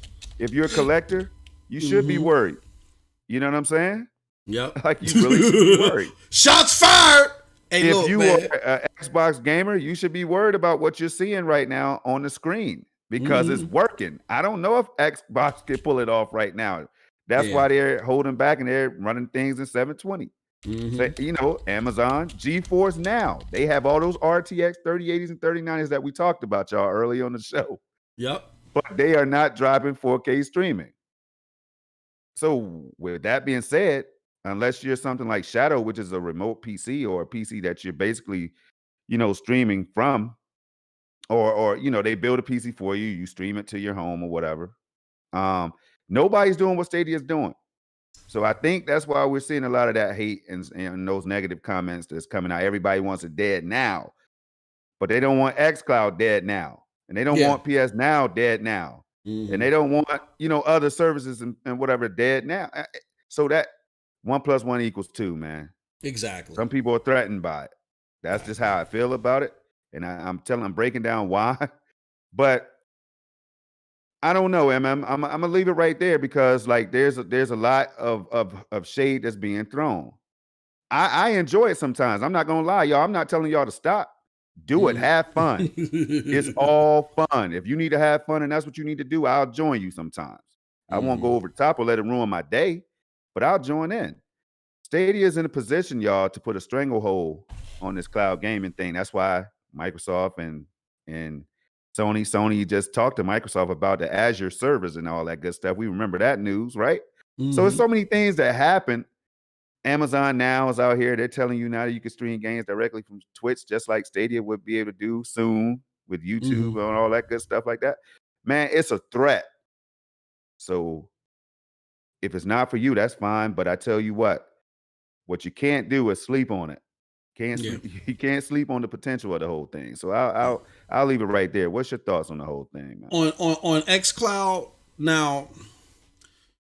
Again, and I know, and then so for those of you that don't follow me and when I do my general gaming news, I created a lot of enemies because when I came on the scene, Storm, I was a big Xbox guy. I was the Xbox guy. The people that Noah brought up, what do you call it? J-Dub and Porter Rock. We all making videos against each other. I got it, you know, it's all out there in the public, you know. But my thing is that I was basing the rhetoric that I was giving this generation off of the Xbox of old. This is not the Xbox of old. Now, for some that might be good. For others, it might be bad. I was used to the Xbox that put the technology first. You know what I'm saying? And was always looking to innovate and just flip gaming on its head as far as what you could do with games, or what you could do with the platform that even before you powered up the games, or the atmospherics of the games that they like. I liked that they were always pushing things as far as atmospherics, just the feel of it, into a whole different generation. And that made the 360 my second favorite gaming generation, next to the Genesis, right? So that's why when I finally got Xcloud in my hand, after I had tested GFN for years, after I had tested Shadow for a while, after Projekt Stream and so forth, and actually after doing Steam Link, both versions, the in-network version and the out-network version. What I mean by that, the version of Steam Link, where you can play your Steam games away from your house, just, you know, on your phone, where it was pinging it to a tower, then pinging it back to your phone. And the remote play from PlayStation, after looking at all those technologies, and here we're talking about Microsoft, and Microsoft was getting the most accolades for addressing the cloud gaming. Like, everybody just assumed that Xbox would be number one in this, performance and everything, right? With that being said, y'all, after playing Xcloud and discovered that with all those entities that I just named, Xcloud was actually next to dead last in performance and capabilities, that kind of upset me. It did. I'm not going to lie. Again, I'm somebody used of the Xbox of old that put technology, innovation, atmospherics, all that in the top. So when they talk about something, theirs is going to be the best, not next to dead last. And so I was angry about that. And I said, and then what fueled my anger even more is that because Stadia had hate because it was a sole cloud gaming solution, it didn't come with a box as a lot of these analysts thought they would. It would foolishly. Because of all of those dynamics, I was mad that the community was trying to make Xcloud the standard bearer, even in performance. It's one thing if you like the model, but they were trying to say that Xcloud had the best performance. And that was a goddamn lie. It was a lie. And so then that fueled my anger, which I'm not mad about. And maybe some things I did say was sharp as hell. Sometimes you gotta, sometimes you just gotta duke it out. But that fueled my fire to say, oh no, we're gonna tell the truth out this piece. And hence, that's what fueled my fire to go make that video that I made, where I compared Xcloud to Stadia and said, let's cut this, as my homie Showstopper would say, cut this trash. Let's cut this trash. And I remember, and I hope 706 don't get mad at me saying this, if he's still listening, but I remember how I said that people from the community was calling me and they was like, yo, hey Moss, why'd you do that to us like this, man? Why'd you do it to us from the Xbox community? Come on, man, you did Xbox dirty with that video. You wasn't supposed to expose the truth like that. Noah was one of those people. He called me, he said, Moss, come on, bro, why you do he said, why you do that, man? Why you do that to us like that? But I had to, man. You had publications like Windows Central coming out there lying. Just lying. I'm here for the unsuspecting gamer. My problem isn't that Xcloud underperforms its competitors. And my issue wasn't that Xbox wasn't coming out there and saying that. Of course Xbox ain't going to come out and say our product is inferior. Who will? My problem was with the community trying to make it the standard bearer. So then we got to ask ourselves again, this is where we got to take a look at ourselves internally and look at something. And I want to be very clear before I say this about Luna. I want to say this about Luna. People, because I got to be direct. I want people DMing me and say, hey, well, why you dogging out people in the community? I'm not dogging. Ashes is having a great time with Luna. And Ashes, when he does his gameplay, it actually looks good, and in all intents and purposes, it feels good when Ashes is playing it. And that's great. And that shows the potential that Luna may have once it gets to that bar across the board. Nah, it don't look like this right here that you see on your screen. Oh no, let me finish. Let me finish. You know what I'm saying? I don't want to hear all that. Ashes is the bro. That's my dog, Trash Mob. You know what I'm saying? But people, this is why Project Storm is out here making Stadia heavy content, y'all. I'm sorry. I don't have to pay I don't have to pay that $500 now. I will though. I will. I want the Series X. I want that PS5. But I don't have to pay that money right now. I could be content with this right here if they drop Cyberpunk and it's running anywhere close to. Woo! Come on, man. There it is. Go ahead, Emma. Let me close it out though. But I saw this gameplay. It just made me hype. Now this is Doom Eternal. You know how I feel about that. But go ahead, bro. Oh yeah, definitely. This is one of the games that the Good Brothers been playing, man. Y'all got to check this out, man. Look at this. Look, this looks sick. That couldn't run well on the platform. And I'm playing. Yeah, this right here. Remember? Yo. My TV's on game mode right now. Storm, you know we capping right now. Hold on. I just want people to know how crazy this is. My TV right now is in game mode. Game mode's supposed to be turned off. I have it on the Samsung Q80T 65-inch, y'all. Stadia's that real deal. This is why it might sound like I'm capping for it and I ride hard with the platform, but why wouldn't I if it's offering performance like this at $9.99 a month? But go ahead, MMA. I swear that's no. You know we capping because didn't Digital Foundry tell us that this is the inherent problem that Stadia has with first-person shooters? They don't play well. They did, but they passed it. The developers, they dropped that patch for us and all that. And Digital Foundry came back and said that it was indeed not as bad. Okay, I give them a pass. I give them a pass, man. Shout out to Random Noob. Shout out to the homie Random Noob that had to drop. He had the single man army. He had to come out here and slay Digital Foundry. Shout out to Random Noob. But with that said, let me get back to Amazon Luna. Now, Ash's gameplay and the latency test and everything that he's.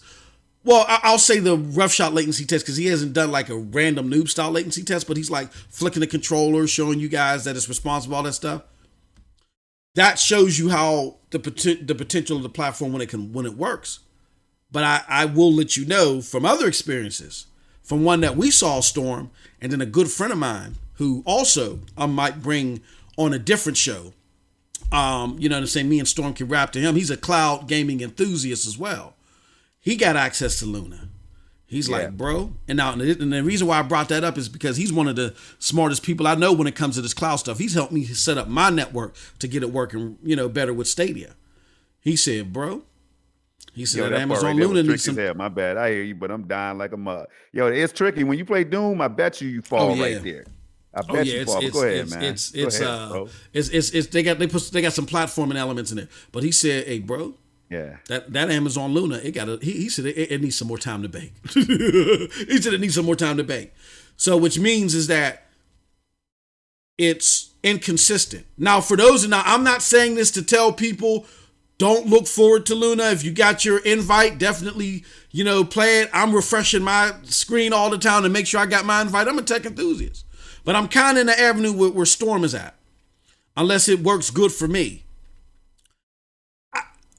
I tried Shadow. Now Storm likes Shadow, and he tries it all here and there. I just can't rock with it because to me it's too expensive, and the amount of spaces they give you is not enough to go with the expense. You know what I'm saying? So to me, I can't deal with Shadow. But what I'm saying is that making me end my subscription next month. Stadia's doing that, so I won't be having Shadow after next month unless I decided to, sign back up. But I thought that by now, they would drop the new cards, the video cards, the more powerful cards, and like the RTX Titans, and now the 3080s and 3090s out. It doesn't make sense for me right now to continue it. Exactly. But I'll jump back in if I feel the need. And it seems like Storm. Yeah, it seems like that they're having a harder footing, and I get it. They're not as big as their competitors, so it's a challenge. With that being said, Storm. I'm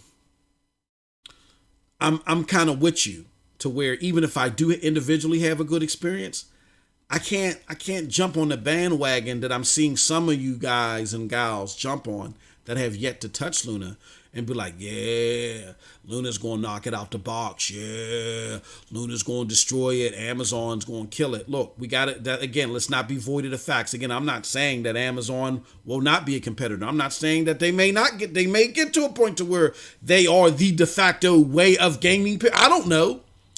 But from what I see right now, when I evaluate the general consensus of what people feel about Amazon Luna versus even Projekt Stream when it was in beta, you know what I'm saying? When you didn't have to pay a dime for it.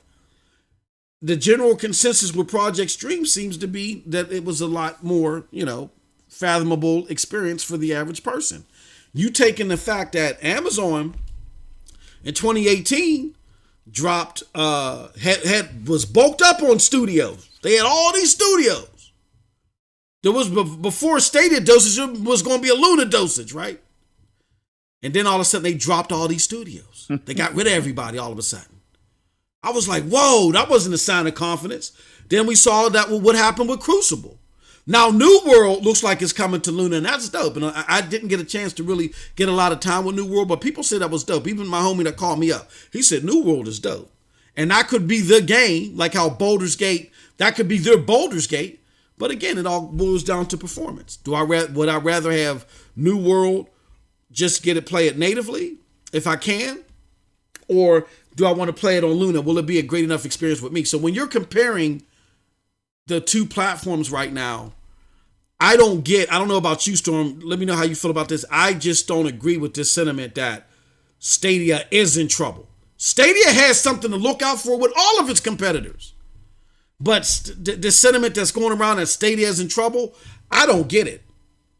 Do you? No. Especially when I see gameplay like this right here, again, running at 60 FPS on a cloud streaming platform where I'm using the wireless controller and the controller is talking to the data center and stuff like this. It's hard for me to fathom that. Yeah. I can't lie to you. Hey, look, I know somebody somewhere is watching the gameplay like, yo, that joint, it is running kind of smooth though. Yeah. I mean, at least one person might have been thinking that way as they're watching this. Oh, they know it. Because you've been told over and over, you've been conditioned to think that Stadia is trash, it's dog poop and all that. You know what I'm saying? It's just going to fail and this is why and it's inferior and all that stuff, right? This is not me speaking, it's facts. It's out there. You can find it right now. But when you see gameplay like this, and yes, I made it. I happened to drop this mix so that we could do our shows on Saturdays and stuff like that, for one. And so that I can give people a variety of different games to look at other than just, the games that people like to play. I try to play it all. Like next is going to be an indie. I'm going to do an indie one of these where I drop a lot of indie titles and highlight those for people that's considering trying to platform. Like just hearing Noah talk about the fact that he tried the platform.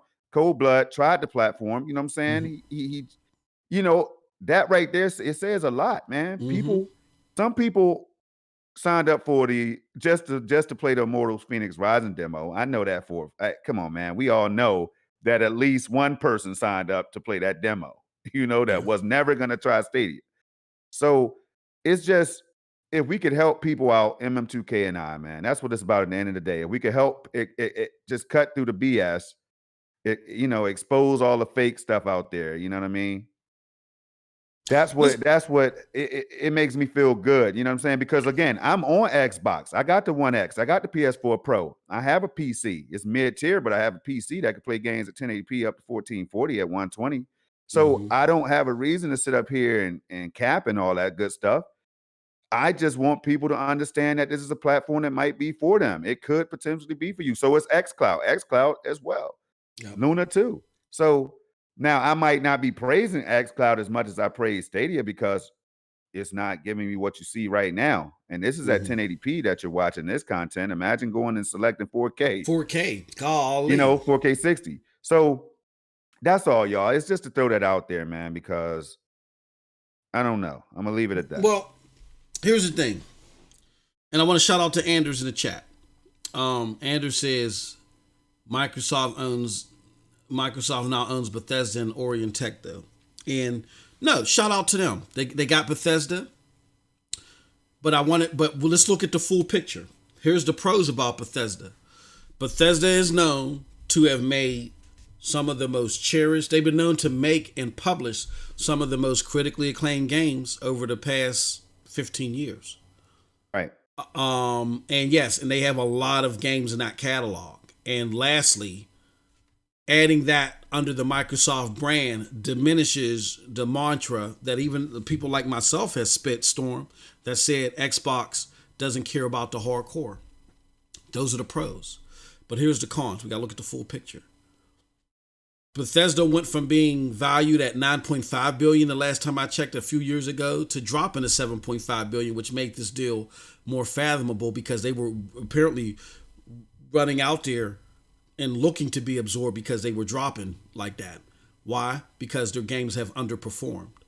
Everything that they've put out there in the last few years have severely underperformed. They may have gotten some critical acclaim in some places and other places have not. But they have underperformed.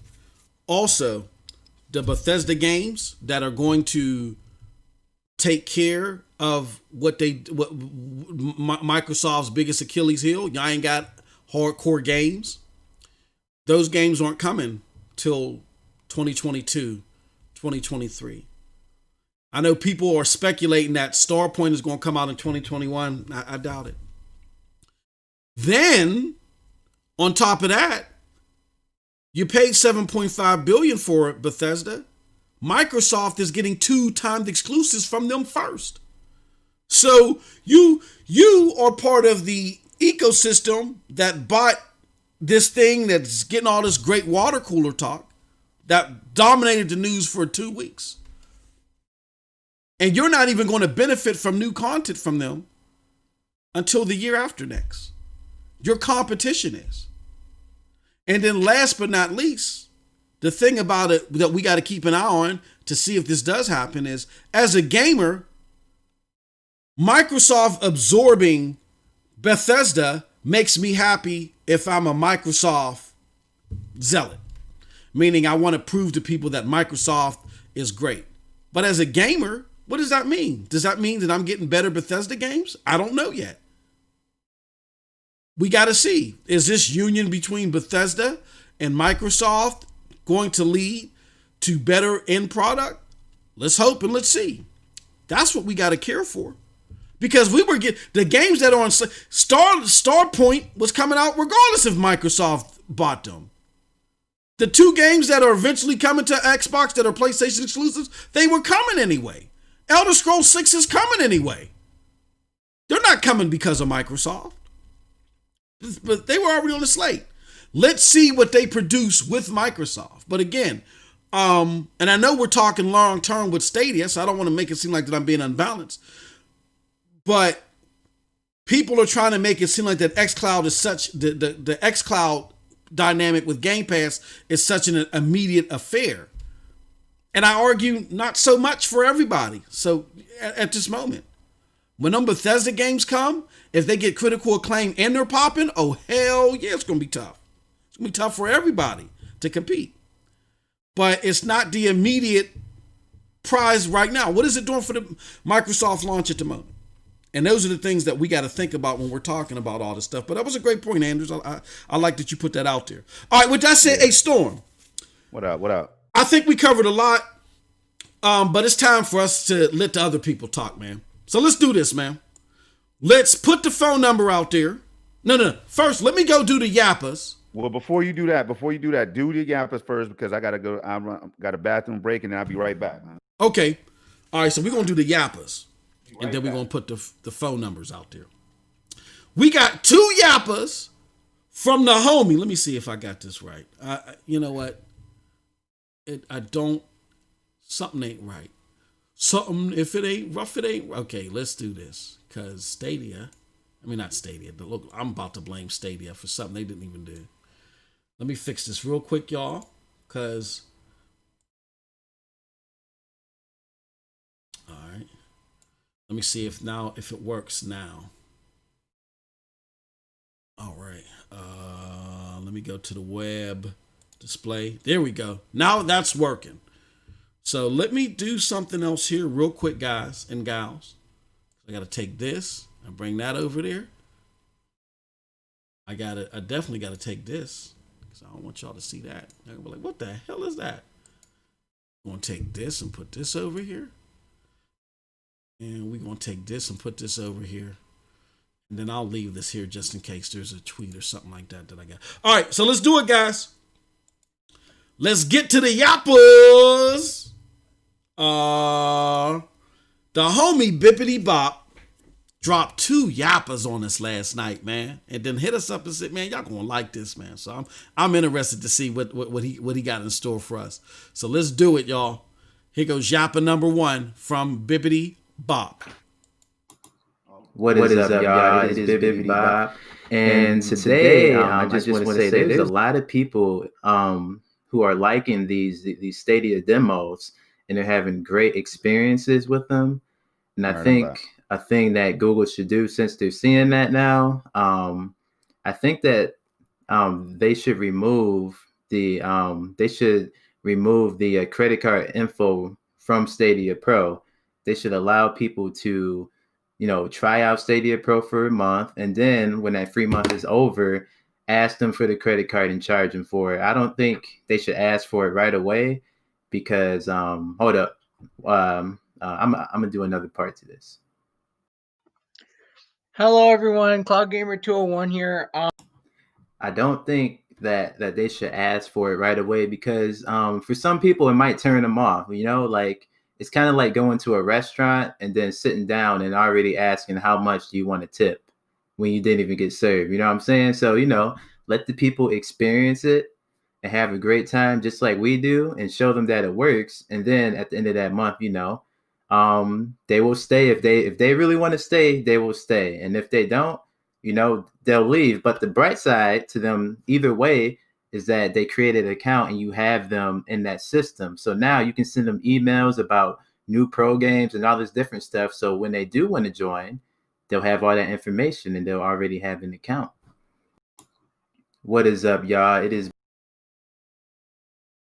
Yeah, I'm back, man. You hear me?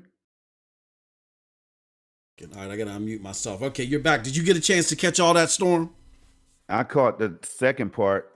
Beginning of the first part I didn't really catch, but yeah, he was basically saying that he thinks that it would be better for Stadia to not ask for your credit card at all until after the 30-day trial. Like, get rid of. What he says is that everybody that comes in should automatically be Stadia Pro. But the thing is that Stadia don't ask for your credit card number. Just let you play the Stadia Pro games for 30 days. Then once day 30 hits, then it says, okay, look, if you want to continue, here's what you got to do. Then they ask for your credit card number. What are your thoughts on that? I get where he's coming from. I just don't know how it shakes out with the devs or whatever, like that they may have to pay or whatever the case is when they get those games up there. I'm not sure how, of the details of that. So I get what he's saying, and it makes sense to me, because it's like that's one less obligation that people will have to worry about. So it makes it more enticing for them to probably try the platform or try their favorite demos or trials or whatever the case is. I could see something like that being beneficial, to tell you the truth. But yeah, I'm just not sure how to shake out as far as like what the agreements and the terms with the devs and how that's going to work out. Yeah, that's a great point. Or publishers. I think it may be a little bit more complicated than that, Storm. I think the problem is that we've seen it over the last 3 days, that the fact that Stadia didn't want to drop all these demos at one time and say, try these games. Like Xbox, PlayStation, you get demos all the time. There's probably like 30 demos right now or 100 demos you could try right now on the platform that never go away, right? But Stadia's infrastructure ain't at that point yet to support a bunch of people if they potentially want to hop on.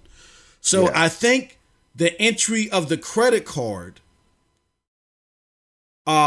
if you want to be a Stadia Pro member, is needed to make sure that you ain't a bot account. You see what I'm saying? Because can you imagine how many bot accounts would sign up for Stadia if, in order for you to play, all you needed was just to sign up, you know what I'm saying? And you got Stadia Pro, you got access to all these games, you know what I'm saying? And you ain't paying nothing. That's probably, they wouldn't like that. And so that helps them, the credit card information helps them take care of bots.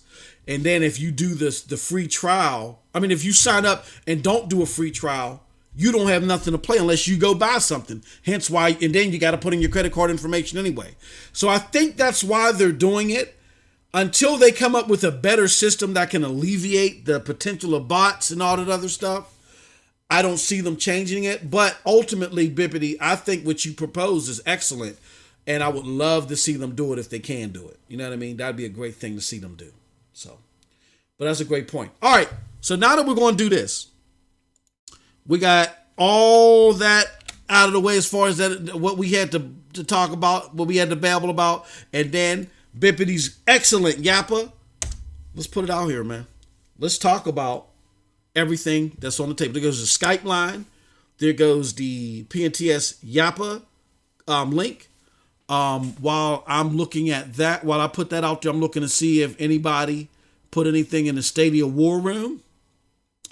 Hey, Bibbity just got one leg up on y'all. If y'all would like, he if sure you like did. free stuff, if you He like sure free did. stuff and surprises, he just got a leg up on you. Now, we don't make people, we don't hold you down and make you leave a yappa and call in. We just want y'all to be here. We want y'all to be listening, and we want you to stay informed. Exactly. That's first. But Bibbity's like, yeah, not only is this on my mind, I'm being answered. We got a phone call. Oh, we had one, but then they left. Call back, person. I think I know who that was. Call back. Something happened. But yeah, give us a call. The number is 724-739-3612. Or you can go to https://PNTS main yappa. The link is in the chat. Let's do it. Oh, let's do it. What's going on? In the meantime, while we're waiting for a phone call, Storm, let's talk about the good stuff event, man. Yeah. What are your thoughts overall? What do you think about how it was presented? Did you like it? Was it mad? You didn't like? What did you think? All right, just like the Connect event that had people losing their minds for an hour or two. You know what I'm saying? I think I liked it, especially after you broke it down, that it might not have been for a Projekt Storm only, exclusively to Storm and MM2K. Yeah, like they keep trying to speak to other gamers that would be excited about some of the announcements that drop. With that being said, I thought the show was decent overall. 7.5 is the score, because you know me, I'm always looking for that big drop so that we could go celebrate and dance and all that. You know what I mean? Get on Twitter and show off and stuff. But that's not realistically going to happen all the time. We know this. So I give them a 7.5 for that. And, because a lot of work, I know time and thought went into it. But yeah, I'll leave it like that. I do like the games that was announced. By far, that was the meat and potatoes of the whole thing. So it was about the games and the developers that make the games. And, so I like it. I like what they do. I like how Stadia moves, man. I like what they do, even when they're quiet. Because when they're quiet, it makes me think that they're working on something good for us, Yeah. So yeah, and those are my thoughts on the show. It was some good stuff. I understood why they did what they did. Two parts. Again, speaking to different demographics, you have demos. You have 3 demos that you got to spread out over time because you're concerned about capacity. And you want to make an event around the demos because you want to get news attention to that too. Yeah, you want to bring attention to it. Yeah. So, and then with marketing, there's always going to be some, hyping up or whatever, It's just, you got to, temper expectations. And I don't think that the content, particularly for day 1 and day 2, I don't think that the content was bad at all. The content was great. I don't think that the presentations were necessarily bad. Could they have been longer? I think it would have been nicer to have a 10-minute video to get more attention on it, and I think that would have helped with the media a little bit more, at least a 10-minute video rather. I think that if I had to be critical of it, which I will be, I think the problem lies in with the fact that there wasn't a complete day for the hardcore. You know what I'm saying? Right. Like, Anders in the chat says something fantastic. Why not remind people? Because Muggs forgot. Almost had me swear. Mammy Jammies forgot. Why not remind them that Sekiro was coming on the 29th? Why not remind them? That's what I was asking. Stuff like that. One more friendly reminder. Even if we've known it already, throw it in there. We saw Jedi Fallen Order in there. Remind them of the accomplishment in Cyberpunk. The fact that you got that day and date to the platform. And throw a sizzle reel. Again, throw a sizzle reel out there just to let people know that, hey, this is Stadia. We are for you, for the gamers. We're not playing around with this. It's not going to the graveyard. Here's the reason why you should be excited. But I think that's going to come in the next Connect that Phil Harrison said will come. Mm-hmm. So MM2K, we have to understand that there's an event coming soon. Like we just, if they don't drop anything, fine. Because Cyberpunk is going to be enough for me on November 19th, y'all. I'm telling you right now, I'm booting it up. And I'm not looking back. I'm not paying attention to the community. It's going to be me and Night City. Me and Night City. I'm trying to tell you, at up to 4K or whatever resolution they bless us with, I'm going to be playing it maxed out.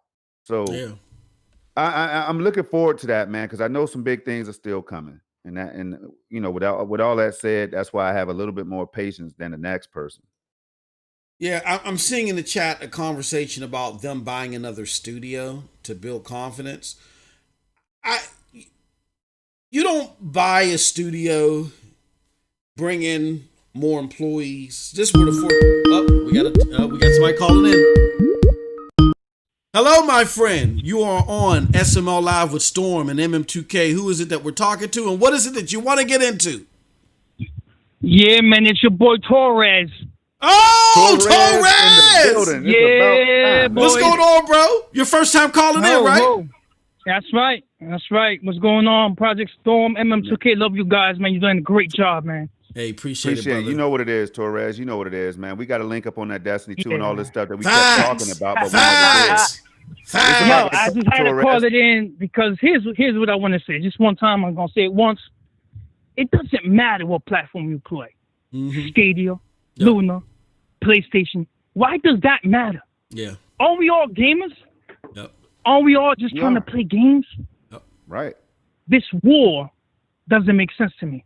Mm-hmm. Despite you can choose your own platform, but it don't need to be a war because we all came from one thing only, just to play games. Yep. And that's my opinion on that. Yep. You know what I'm saying? What are your thoughts on that? Because it's like we have these cloud wars for what? And see that right. I'm gonna tell you something. Let me start because, like I say, I will say right now that I do have fun sometimes, a little bit. I do it in moderation though, Torres. Like I will, and it mainly comes from the people that just say Stadia is dog, and without really trying the platform, without putting no hours in, not holding the controller ever in their lives or tapping on the keyboard. They're just going by what somebody else said.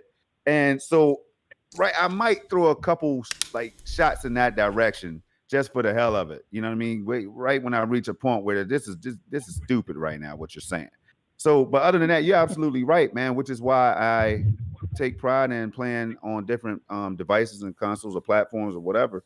So it's a good point, man. And man, what about you? No, I wholeheartedly agree with Torres. Yeah, I mean, I'll take shots to have fun, and I'm having fun with my brother Noah and them people. You know what I'm saying? Because they take shots at Stadia. That's like the heckling part of it. But at the end of the day, it's like you said, Torres, play. This is we're all about. Torres, I don't know how old you are, but I've been gaming for 35 plus years. I've been gaming for a lot longer than a lot of people that are listening. And it was all about just playing games. Like back in the day, there were Genesis and Nintendo wars. But if you had the Genesis and I had the Nintendo, I was still coming over your house. There was no, stay away. People are making personal decisions on who their friends are because of what they play on. That's crazy, bro. So I think you hit it right. They hit the nail right on the head, man. It's just we're getting so caught up in the them versus us mentality that at the end of the day, we forget what it's about. Exactly. Right. And Torres, for me, man, it's hard. It's hard when you take relentless waves of shots because you're trying a platform that could be one of the greatest innovation in cloud gaming, man. Like, why wouldn't I want to experience that? So when you keep trying to hit me with stuff, I'm not the type of brother that's going to sit back and say, I'm going to take that one on the chin. Okay, I'm going to take that one too, because Yeah. I'm not going to sit in the corner and be soft about it. I'm going to speak up and let people know why they sound dumb at certain times. So that's what I'm saying. But I know how to balance that, and I don't let it ruin my day. Yeah, definitely. And it makes a good point. And to answer your question, I'm 36. Okay. So I've been playing PlayStation, Nintendo since the Nintendo days. Got you. But for me, the reason I went to Stadia, and here's what it is. I'm a busy man. I got a full-time job. I run a real estate business on the side. And I don't have time. Yep. When I load Star Wars Battlefront for PlayStation 4, there was an update for 55 minutes, man. Woo! 55 minutes. It was like 12 gigs or something. It wasn't, and I have 100 megabytes per second. Yeah, you're right. And I said, I have to try a cloud platform. Yep. Because when I come home, I'm tired. I feed the kids, and boom, I got from 9 at night, maybe to 11:30, and then I'm an old man. It's time for me to go. I got click and play. If you ain't gonna click and play, I can't help you. Yep. So that's the reason why you got to look at it like that. A lot of people are busy. They have lives. Yes, we play games, but most of the time is we want to just get up and play the game as fast as possible. And that's what Stadia does. Luna and Xcloud or whatever you guys are into. That's what it does. Yep. That's what I wanted to say on that one too as well. Torres, that's an important key point. A game like, not to cut you off, but a game like Ark Survival, man, that's been announced for the platform. You know that when you talk about file sizes, we've already covered this, MM2K and I.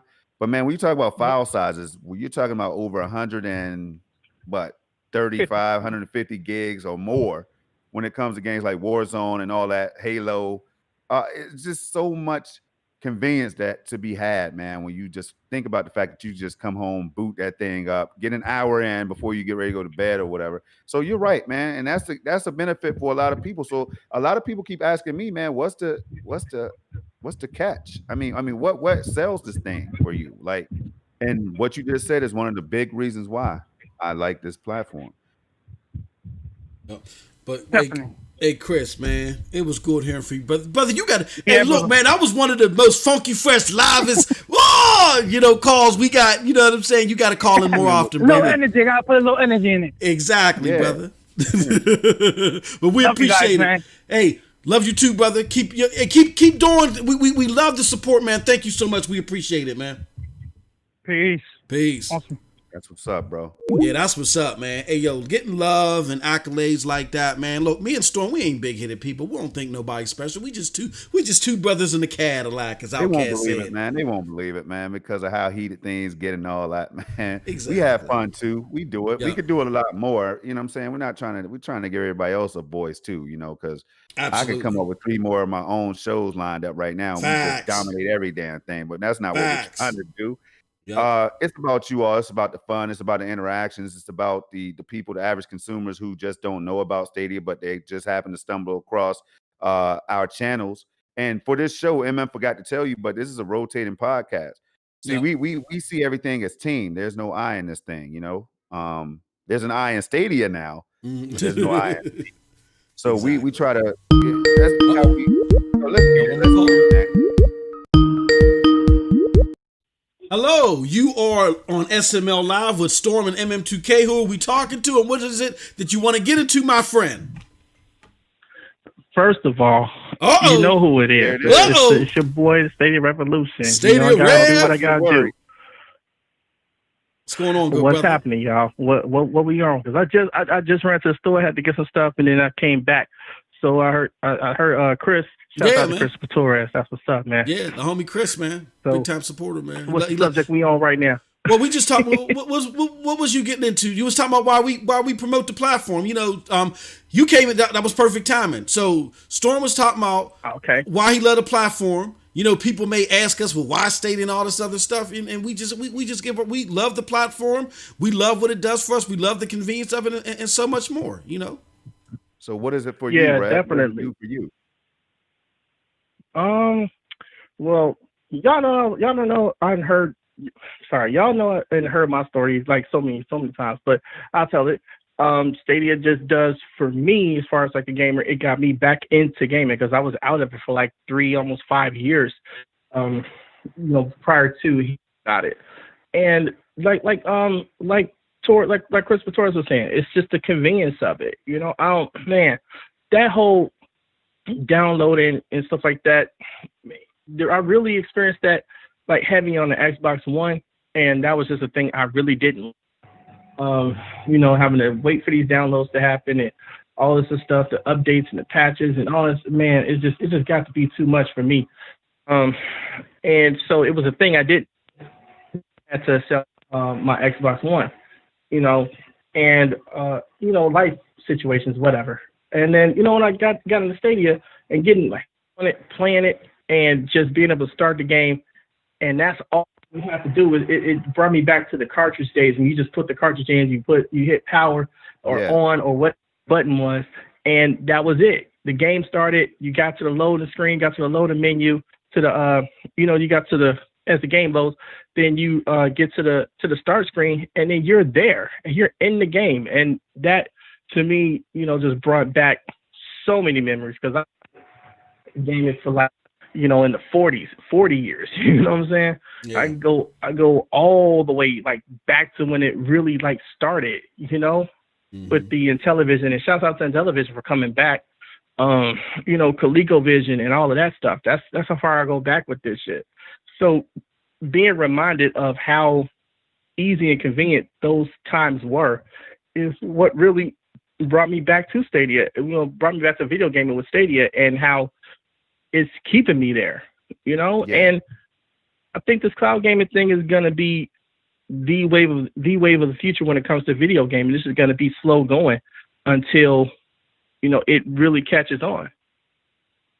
Absolutely. That's what's up. I wanted to get you while you're here, the other side of it, man, because we had some good dialogue today, you know, on Twitter, and we were talking about the community earlier. I don't know if you were tuned in during that conversation. I heard part of that. Quick, all right, so real quick, let the people know, because they see us on Twitter and they might think that it's just all out war, that we're just ready to erupt, man. Like, what is it?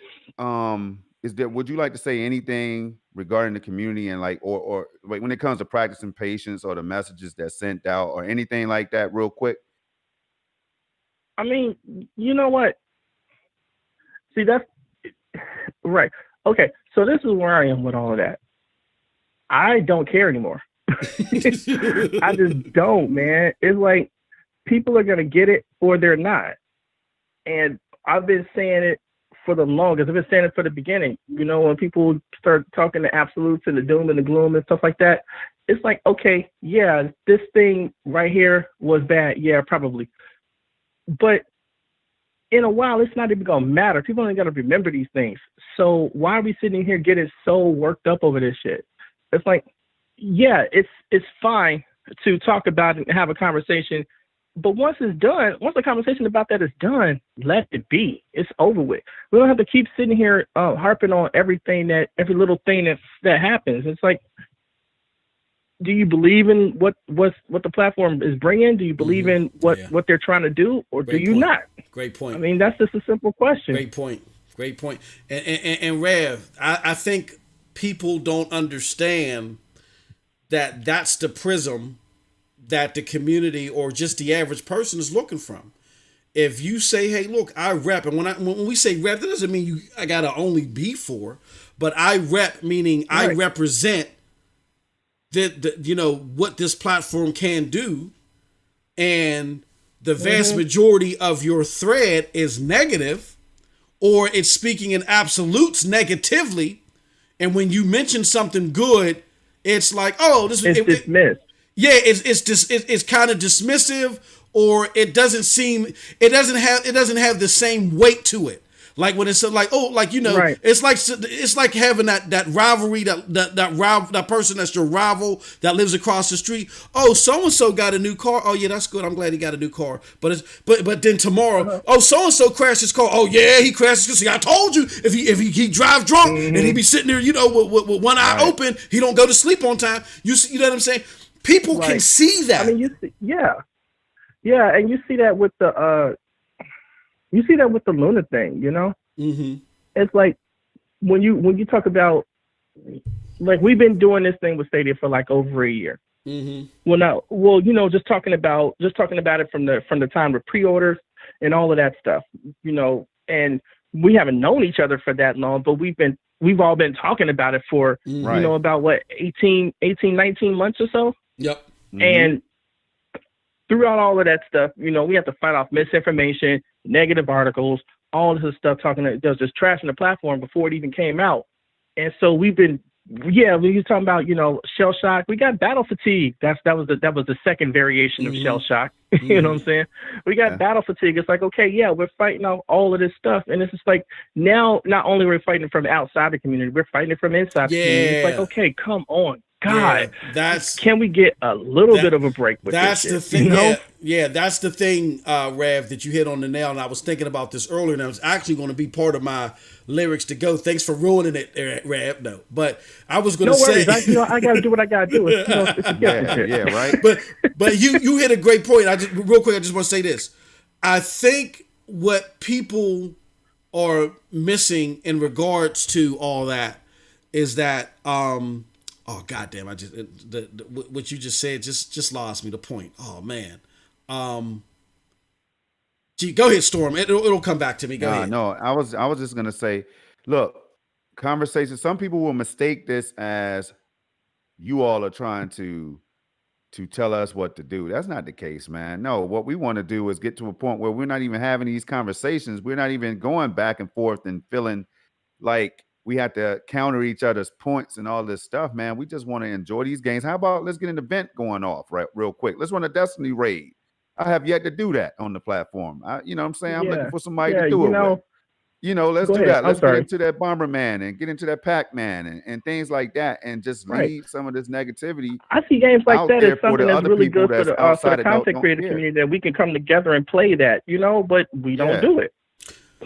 Right, because a lot of time is spent, MM2K, a lot of time is spent focusing on who's going to get something right, who's going to do this, who's going to make the right predictions, who's going to call out the negativity and say, I told you so. I told you this was going to happen because like that is, I feel like there's a little bit too much of that at times, and not everybody's guilty of that. I have to make that clear. And people have their opinions, they have their voices. Again, who are we to try to silence that? That should not be. First of all, we can have good dialogue with each other, even though it might come across as negativity. That's just keeping it real sometimes, right? So, but you know what? One could make the argument that the other side is like that. Yeah. Here's one to make the argument that it's trying to the people that are most positive, or try to keep an even keel with things and still try to keep a positive outlook on it are the ones being basically told to shut the heck up, because this narrative, the negative narrative, is the one that's supposed to be the most dominant one, whether people realize that or not. That's how I feel. And it's like, okay, we get that you have this perspective, and that's fine. We get that. But there are some people that are really enjoying this platform and really having a good time with it. And, that is being ruined because we want to talk about that. Now we're just, shills and fanboys. I hate that shit. I hate that mentality. Here's the problem which people don't understand.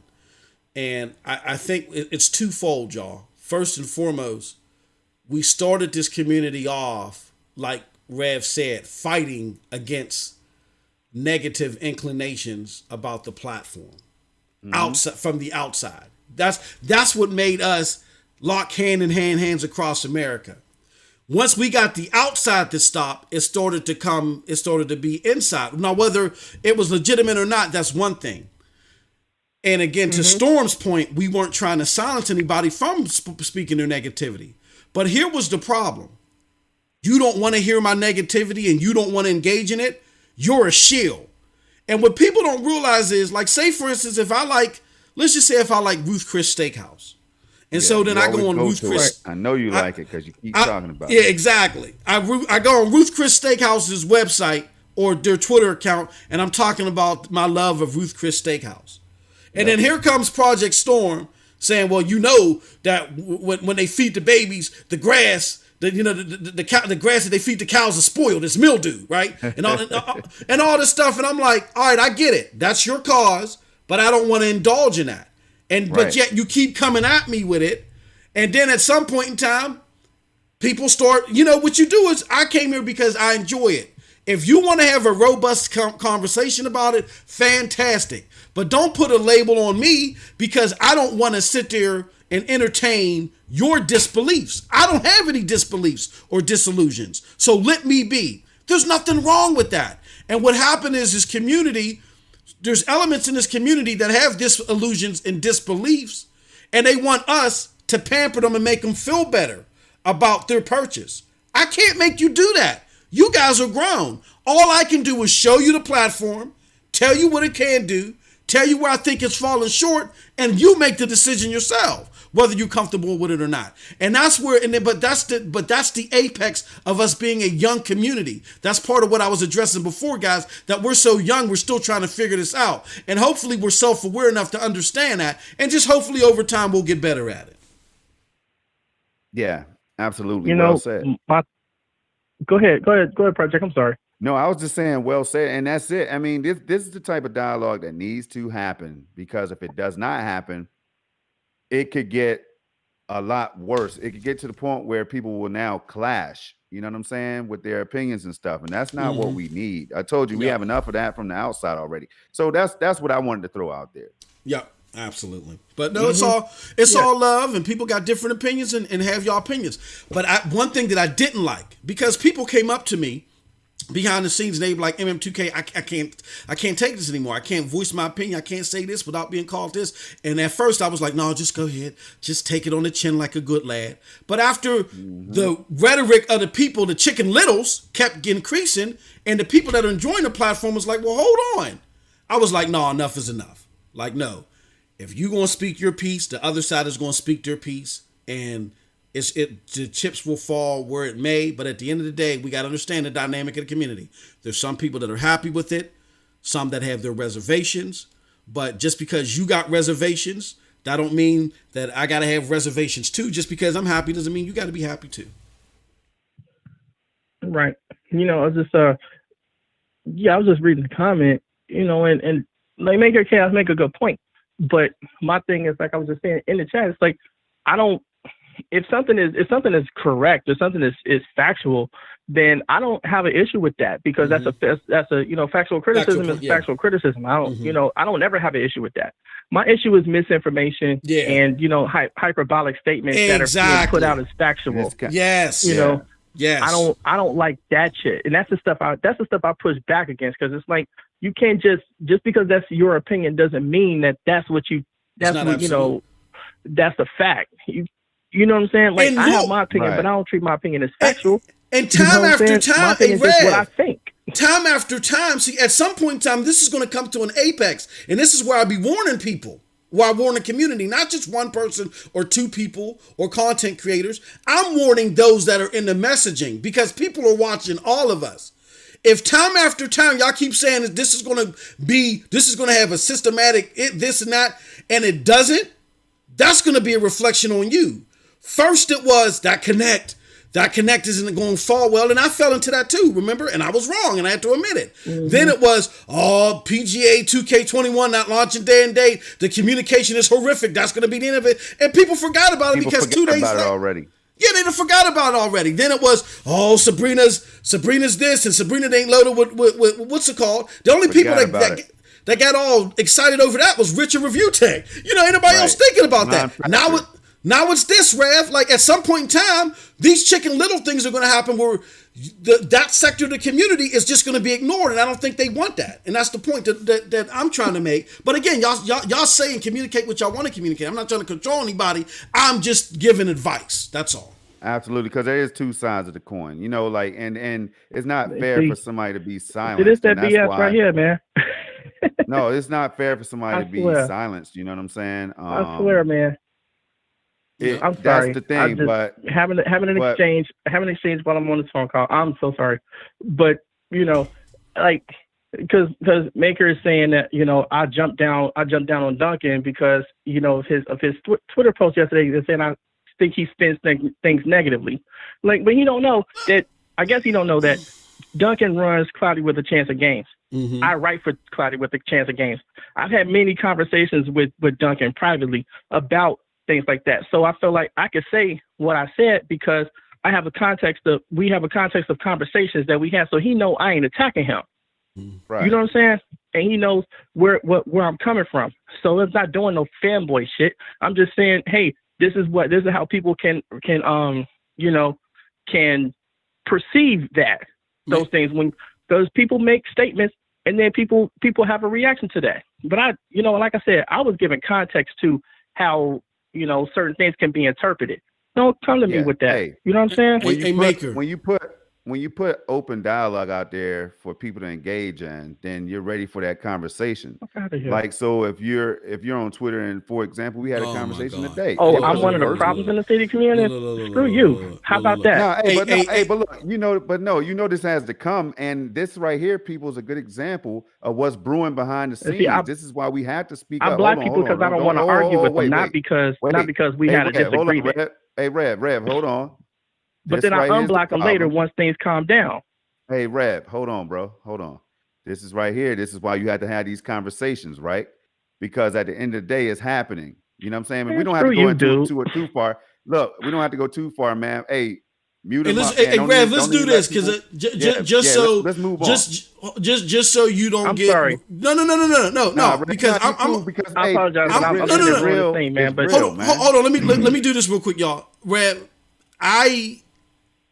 Maker, I'm going to address you. I'm going to let Storm finish and I'm going to address you. But just to do this, because this is what they want to do. They want, Rev, they want you to look bad on air.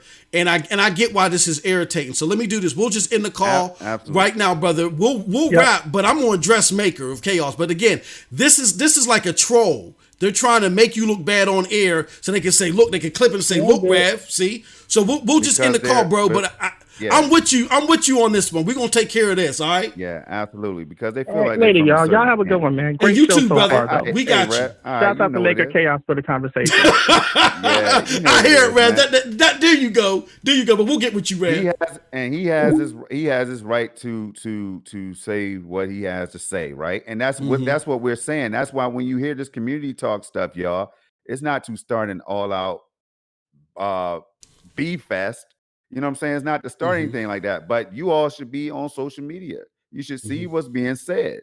Like, I'm not an angel. But I will say this right here. This is what starts this stuff. The negative comments that's out there that everybody can see because receipts. Let me tell you something. Let me sit up real quick. Hold on. Wait. Receipts can be saved. Now we're gonna wait. We're gonna wait on the phone calls. I'm sorry, y'all. Let's take this call, man. Let's take this call. No, go ahead, Storm. I do want to address this. Receipt can be said. We know what's going on. It's out there. Give us a few minutes, y'all. When you voice your opinion on Twitter, it can be saved. You get what I'm saying? Now, we know for a fact, MM2K, that if we don't have this type of dialogue, eventually it's going to come to a place where people are going to be talking about each other in DMs and all this stuff and saying, who are they? What are they trying to do? All that stuff is going to be going down. We're human beings, right? We have to talk about it. So while we're out here saying, though, let's promote positivity for the platform and all that, I've been screaming and yelling, yo, it's a bad look for months. I don't know if anybody heard me. I've been saying it's a bad look to engage in certain conversations and stuff like that in that type of fashion that could be perceived as negativity. It eventually is going to come to a head. So this conversation right here needs to happen. It needs to happen so that people understand. It's all community. First of all communities have issues. So don't before you can go out there and say, oh, the Stadia community is imploding and all that stuff that people want. What we're saying is there's 90%, 95%, 98% more positivity than negativity. Believe that. So, but MM is sad that we have to address it, but you know what's going down, man. You know what's going down. People are having camps right now because of their beliefs. It's camp A versus camp B's beliefs. You choose to go with whatever camp, or you could be neutral. Go with camp C. I have my own damn thoughts. That's what I would do. If I was a person that was listening to any of this or reading any of this stuff that's out here on these platforms, I would go with camp C, my own damn opinion on the matter. I would mute conversations. I'm telling you right now, if Projekt Storm goes off on Twitter, get out of character, mute me. block me, unfollow me, or whatever the case is, because I know it pisses me the hell off. It pisses me off. And then it's like, who are these people that's saying that they ride with the platform, but they really don't ride with the platform? They're using the platform as a way to gain a little bit of popularity and success. You know what I'm saying? Some of them, and I will say that exists. That's my opinion. I'm calling it out, though, because of what I've seen. Now, again, shots are not being fired because there's some great individuals in this community, but I bet you they even know that, I bet any amount of money they knew this day right here was going to come. Guaranteed, because they listen to the buzz. They choose not to be a part of the conversation that's dumb, like this right here. And I don't blame them. But we all knew that eventually this would come. Now, after this day right here, after this conversation, we're going to play some games. We're going to celebrate, and we're going to keep on moving on, because that's what Stadia is about, man. But the negativity starts all this stuff right here. The positivity is something that's natural, MM2K. That means you enjoy something that you're paying for. You're enjoying the camaraderie and the friendships and everything that's being formed over here in this community, right? So these are the positives that we speak about. So with that being said, I think the positives far outweigh the damn negatives. The negatives are opinionated, and some of them are, I'm going to go ahead and say it, is detrimental and toxic in some form or fashion. So people, we have to be careful with what's being said. And I'm done. I'm going to leave it right there for now, because it's not over. For now, I'm going to leave it right there for all the viewers who don't like to listen to this dumb shit. Go ahead, MM. I'm going to say this. So, like I was saying earlier, the community got together because we had a common cause. We felt like that the mainstream media was underreporting, misguidingly reporting, lying, so forth about Stadia. I remember us being all locked in arms when I went after Business Insider, Yang Ye, all that stuff, right? And people were like, yeah, we should go. Now, some people thought we don't need to battle them. Let's just enjoy the platform. But some people was like, yeah, we need to fight against these bad words, this unfactual stuff. And the unfactual stuff was coming because people have an agenda. The people that were saying these lies about Stadia were fearful that cloud gaming was coming on the scene, and that cloud gaming would get rid of their daddy device gaming, which is absurd. But these people think in these when people are afraid, they think in the most extreme circumstances, and that's just the way that they operate, which is a shame. That being said, we all banded together to fight against that extremity.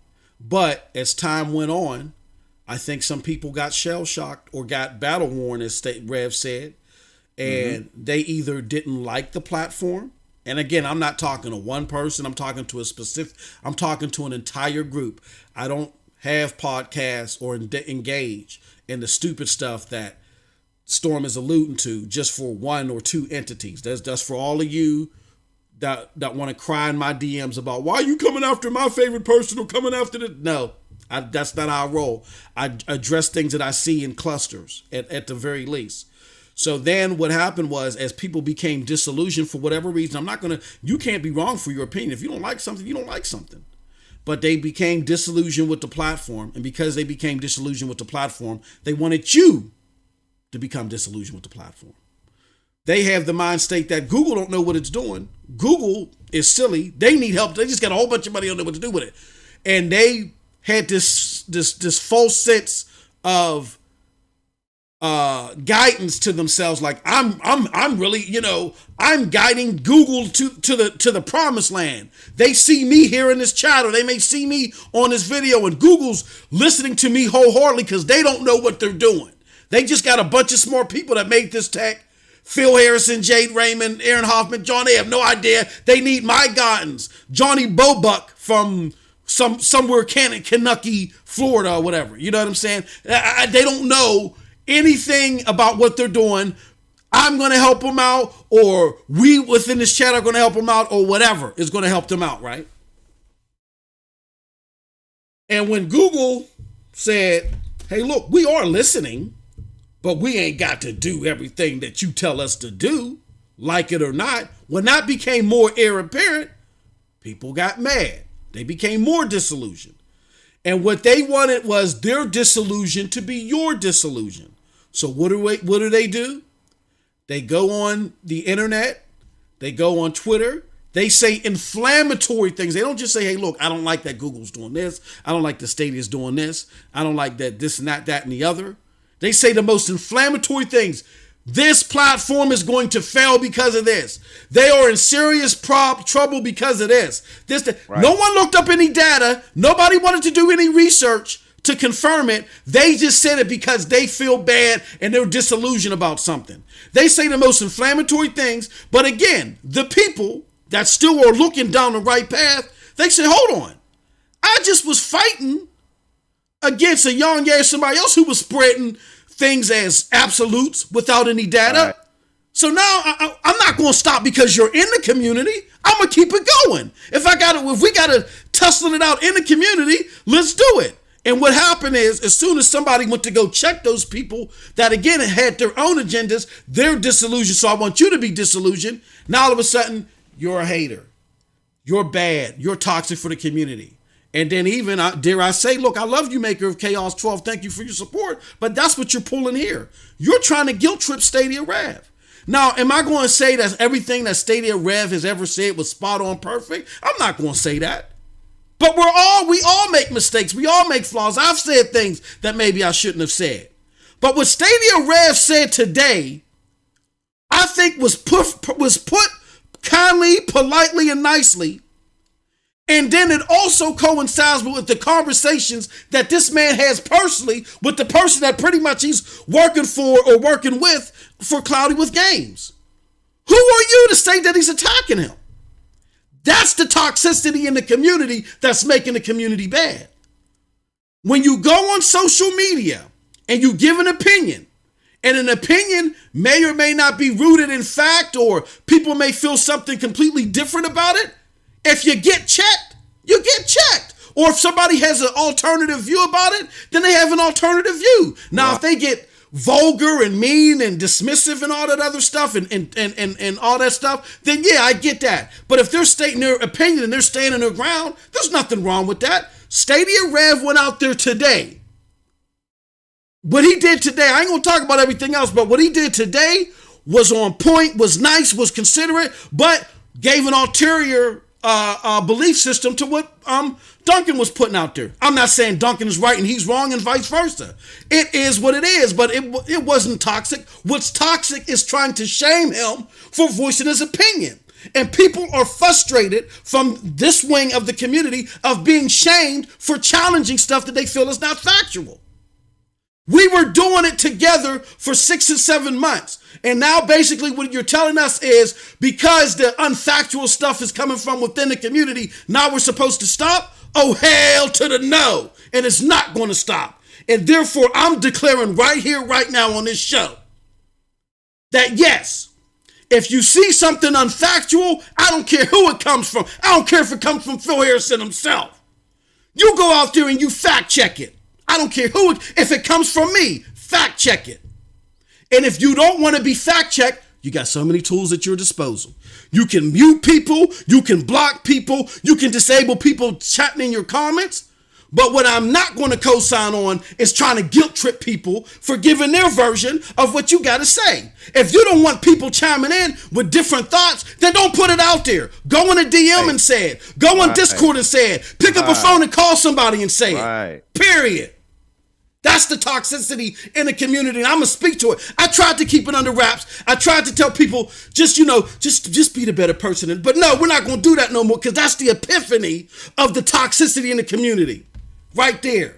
Don't guilt what he said out there. If you may not have agreed with it, Maker, and that's fine. And you can go out there and say, well, I don't agree with it because I feel that Duncan does this, that, and the other. That's fine. But to sit there and try to guilt trip the man and say that he's the reason for the split in the community when he's blocking people, meaning I'm getting away from people. He's not rating people and trolling people and saying vulgar things to people. He's not doing that. He's saying, you know what? In contrast, I don't like what this was being said. I'm going to isolate myself from it. That's not nothing toxic about that. Everybody ain't got to want to engage in your conversation. And just to clarify, Duncan put it out there, put a tweet himself that we responded to. I responded to that tweet. And guess what? I thank Duncan for putting it out there. I have a lot more respect. Yeah, a lot more respect for Duncan to put it out there. Respect points for putting it out there. Stop this. Hey, look, y'all know me from day one, man. Chase everybody knows. I've always tried to remind people all I know how to do is keep it real. All I know how to do is keep it real. But look, here's the deal. And this is not going to be a reflection of Stadia or anything like that. It's just conversations that we have that you can go and see yourselves. You know what I'm saying? Receipts are there. It's just that we're trying to talk positive about a platform that people might be trying to buy into, but then you all are talking negative. Let's go with the call. Let's go. No, I'm sorry. Call back. I didn't want. I wanted this to come out. Oh, I wanted this to come out. I was just saying because we're again. The positivity is there. Stadia's already taken enough heat. We're not the Stadia defenders, the defenders of Stadia's universe. None of that, right? Yeah. But if we are buying into a platform, we are content creators like everybody else on all the other platforms, right? That get much more raunchy and dirty than we and disrespectful. All right, well, let's take this call. Having a realistic conversation for the people. Hello. Who is it that we're talking to? You on Storm and Most Live. Let us know who we're talking to and what it is you want to talk about. Our good friend. MM2K, Projekt Storm. I love you, brothers. How are you doing? Hey, Chase, what's going on, buddy? Yeah, what's going on, Chase? I'm good. MM, we're gonna have a healing. We're gonna have a healing moment. It's gonna be good. I promise. And I want people to understand because I everything you're saying I agree with. Okay, I want people to see. This might be good that this is out in the open. Behind the scenes around this whole situation, right? A bunch of people didn't agree. Am I right or am I wrong? That is true. Okay. And nobody had animosity about it. It was, hey, with all due respect, I got to do this. Hey, with all due respect, I got to do this. I don't co-sign to some of the stuff I'm seeing in this chat today. I just happened to pop in for a minute because I was doing some house chores. I said, you know what? Let me pop in. I've been busy the past week. Let me see what my good friends are saying. Y'all, I got to keep it a buck. And you know how I am, MM and Projekt. You've heard me behind the scenes, but I'm going to keep it real with everybody. Vice versa. Go ahead. Everyone is entitled to their opinion. All right. And moreover, if you've got a positive opinion, nobody should be saying you're wrong for it. If you've got an opinion that is more critical in nature, you shouldn't be wrong for it either. And I agree, MM, that this has festered for a while. I agree that it has been something that has been in the forefront for a while. And I'm not, everybody has a part to play in it. You notice how I'm being broad in it. I'm not saying it's one person versus another. We all have had guilt in it at one point or another. But at the end of the day, we all have enough respect for each other where when we walk away from those conversations, you still see us retweeting each other's stuff. You still see us saying, hey, good job. Hey, go check this person's stuff out. Because at the end of the day, it's about exposing people to what? To different viewpoints. It's about what? Healthy discourse. It's about what? Having a robust conversation. It's not about who's right and who's wrong. Now, I'll be honest with you all. I don't like when people attach narratives to my comments, and I've been very, very critical of that.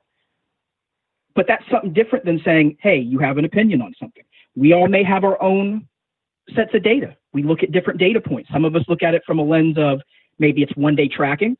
Some might be looking at, hey, let's see what the news articles have been saying and what the long-term trajectory has been over a few days on something. You can have different data points and still be right. That doesn't make it wrong. The one thing I want to caution on, and I'm just going to speak from the heart. This is me speaking from my heart. This isn't business, the marketing, the consumer advocacy. This is from my heart. We got to be real careful here in this moment because words matter, right? Words matter. And you don't want where you got people doing mass block campaigns, mass mute campaigns. That's not what this should be about. Torres a little bit earlier said we all should enjoy what we play. I wholeheartedly agree. It's not about forcing a purchasing preference. It's about finding what people think fits their use case. And whatever that is, if it ain't Stadia, don't be mad at them, folks. They made a choice, just like you made a choice. If they're choosing Stadia and you like PlayStation, let them choose it. They made a choice. Just because it's not your cup of tea, it doesn't make them wrong. It doesn't make them less of a person. Yeah. I hope I'm not talking outside of the lane here. No. And I'm trying to be authentic here. And I thought, you know what? Look, we all disagreed recently, right? Mm-hmm. And I figured I wanted people to see this out in the open. I wanted people to see that we disagree, guys. We do, guys and gals. Me and MM didn't agree on this. But I've got enough respect for him and Projekt. I don't go around trashing them and saying, hey, that's it. They're a piece of garbage, or they're this, or they're that. No. They have a difference of a viewpoint. They have a difference of how they're attacking something. And we're entitled to that, y'all. There's no reason to be coming up in someone's chat. And listen, MM, I'm going to say it. I know you already said it, but Maker, you've been in my chat how many times? How many times? And you make that type of a comment at somebody, that ain't going to fly. That ain't right. It's wrong. And I'll flat out say it this way. It's completely out of touch. Completely out of touch. Nobody deserves to be attacked like that. So we got to stop it, y'all. There ain't no reason for this. There ain't no call for this.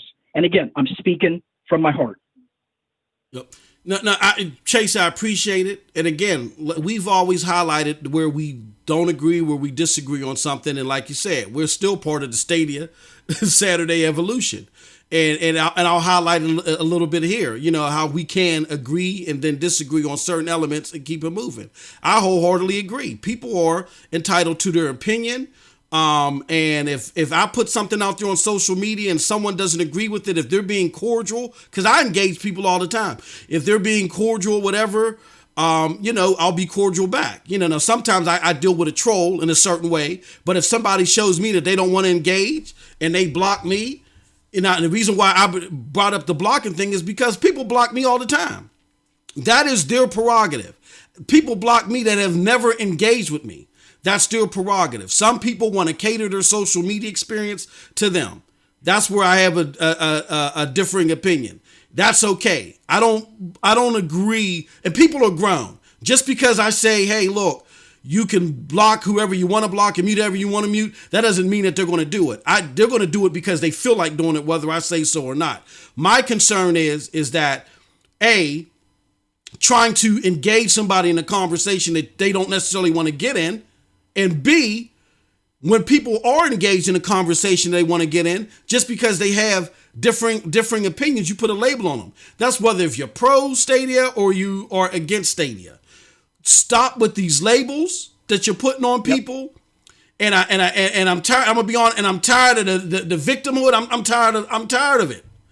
Oh my God, you're doing this to me, and you're doing that. I don't like that, and that's what I saw here in this chat. So all that got to stop. I'm exhausted from this stuff, man, and I know you probably are the same way. I'm out. I'm exhausted. Mm-hmm. Like when I say I'm out, I don't mean out. I'm exhausted from this. Mm-hmm. I'm tired of it. I'm tired of having to deal with it. I'm tired of watching it happen. And from someone that is, look, you're a consumer advocate. I'm a consumer advocate. Where I get frustrated is, look, just because I talk good and then sometimes I talk bad about something, it doesn't mean that I'm being negative. I'm trying to be balanced about people coming over to decide, does this fit what they want? Do they want this as potentially an option for them, just like any of the other services? Hell, I got an Amazon Luna live stream dropping tomorrow. Nobody's immune. Like it's not about trying to pick a winner or a loser. We got to look at all these platforms equally and help people decide. Look, here's what the pros are. Here's what the cons are. You decide what you believe is the right thing. And again, my only concern from what you just said, people have the right to block and mute. What I think is the issue, though, and I got to put extreme caution here, is words have weight. That does not advocate or mean, and I'm just speaking for me, and if people don't want to agree with this, that's fine, but I'm going to speak what I believe is the right thing here. That does not mean that then all of a sudden one side wants to take up arms and say, block all the rest of them. Now you just defeated the purpose. You defeated the whole purpose of having healthy discourse, open communication, and trying... MM, Projekt, you know this, we're all on this ship together. It's either going to sink or it's going to swim. So do you want a full crew or you want half a crew? I'm sorry. I'm just keeping it real. Yeah. And you know, that's all we know how to do, man. And my problem is some people, All right, so we're thinking that we had a community and a family and all this, Chase. This is my point. This is what ticks me off and I get pissed about, right? But I don't harp on it, especially not right now. We'll do that later on an impromptu or something like that. But, you know, for the people that's been paying attention, they could see it happening just like you kind of like suggested earlier.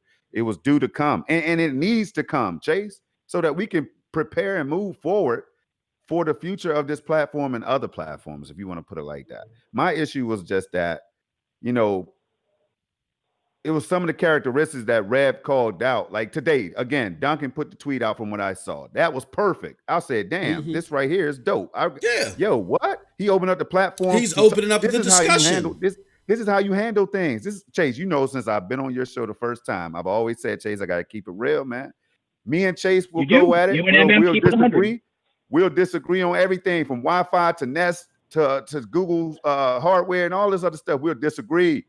But guess what we're doing while we're disagreeing? Chase, can you tell them what we're doing, man? What are we doing at the time when we're disagreeing, though? Half the time we're playing games.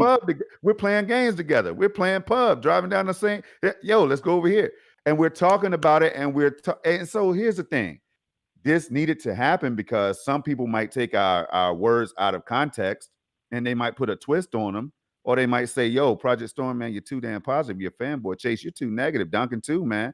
Things that you all have said. Why do you talk this bad about the platform that's already bleeding or leaking in some cases? This is just people's opinions, right? On how they might think.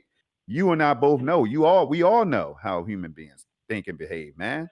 So I'm not sitting up here saying, that's why if you go back and clip everything I say, I always say, who am I to tell somebody else to try to silence somebody else? But what I'm saying is I understand why people might say, damn, Chase, you're negative. Damn, Project Storm, you're a fanboy. Damn, MM2K, you be capping for Stadia, but you go over here to Xbox and then you blah, blah, blah, blah, blah. So all these things we had to understand and realize. I can take it.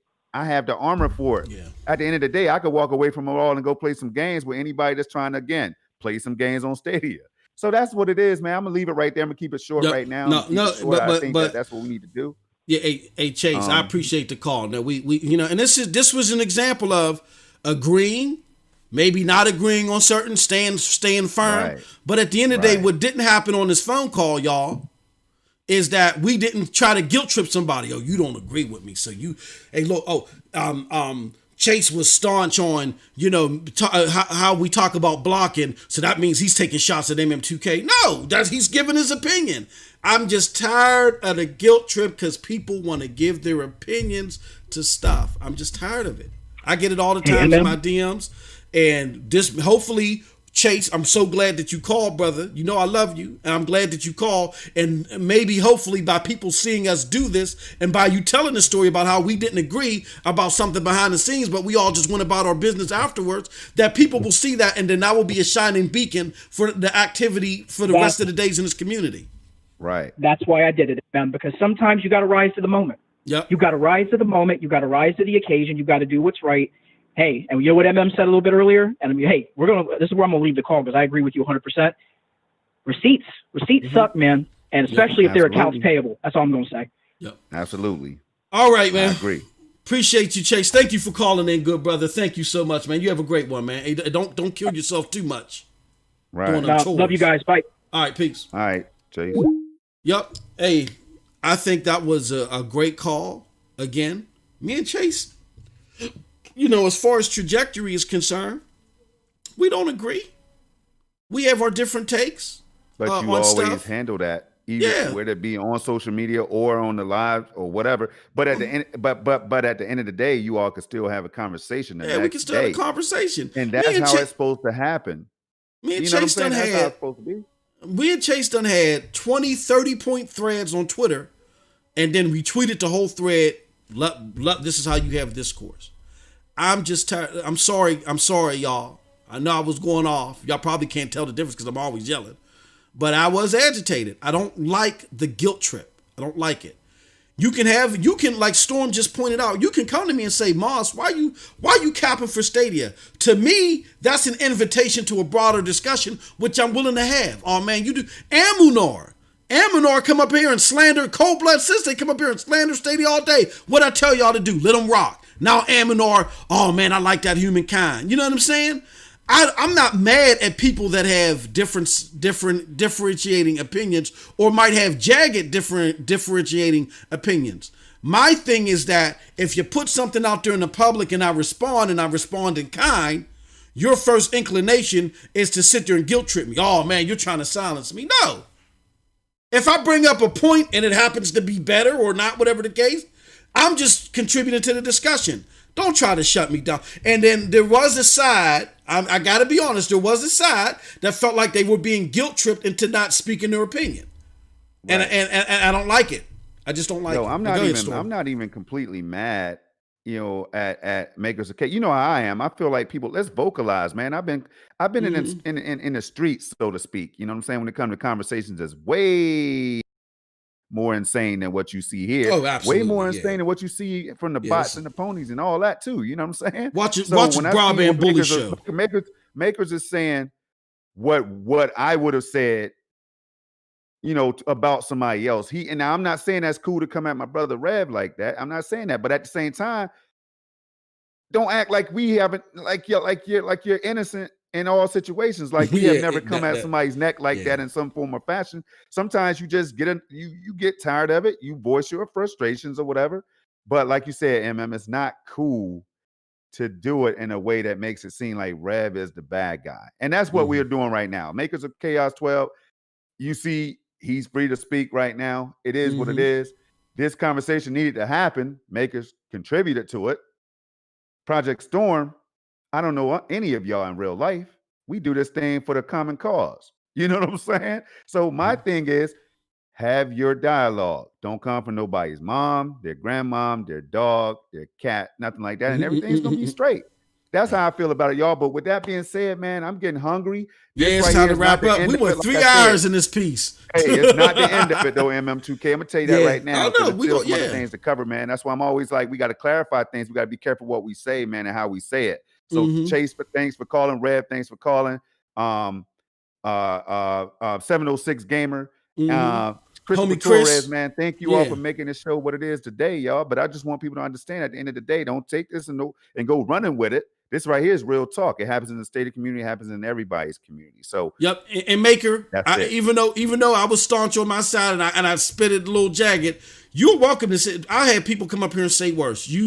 I didn't like Makers knows that, or Makers would have been blocked or muted or whatever. Exactly. I don't. No, speak your piece. Now I may address it a certain way, but that's why I said let people rock. As long as you ain't being disruptive to the chat, which I don't. Even though I felt impartial to that comment, I didn't think it was disruptive to the chat. I think that we just got to refocus our thought process when it comes to this. But no, you more than welcome, brother. I'm not even going to go as far as say the G. He handled that like the G. Yeah, handled like a G. That's how we do it. That's how we do it. We had these conversations before this day. That's why Chase just told y'all too. It was brewing. Things were brewing. We have to have real conversations. That's why I rock and I appreciate Duncan one more time. For what he did. I was in the chat talking, agreeing with Duncan yesterday, fully agreeing with things that he says. It is what it is. We're grown. MM2K said it like 3 or 4 times in the day's show. That should have been the theme. We're grown, people. This is not that kiddie stuff. We're not crying. We're not going to go whining and stuff like that. It is what it is. Voices matter. Let's get it. Yep. Appreciate it. So with that said, thank you, everybody that contributed. This was a hot one, like we said. This was a hot one. Great one. Thank you, everybody, for calling in. Thank you for everybody in the chat, including Makers. Thank you for your comment and everybody else that have contributed. Thank you so much. And until next time, you have a wonderful, wonderful gaming day. Peace. Peace, love, Luna, and Xcloud.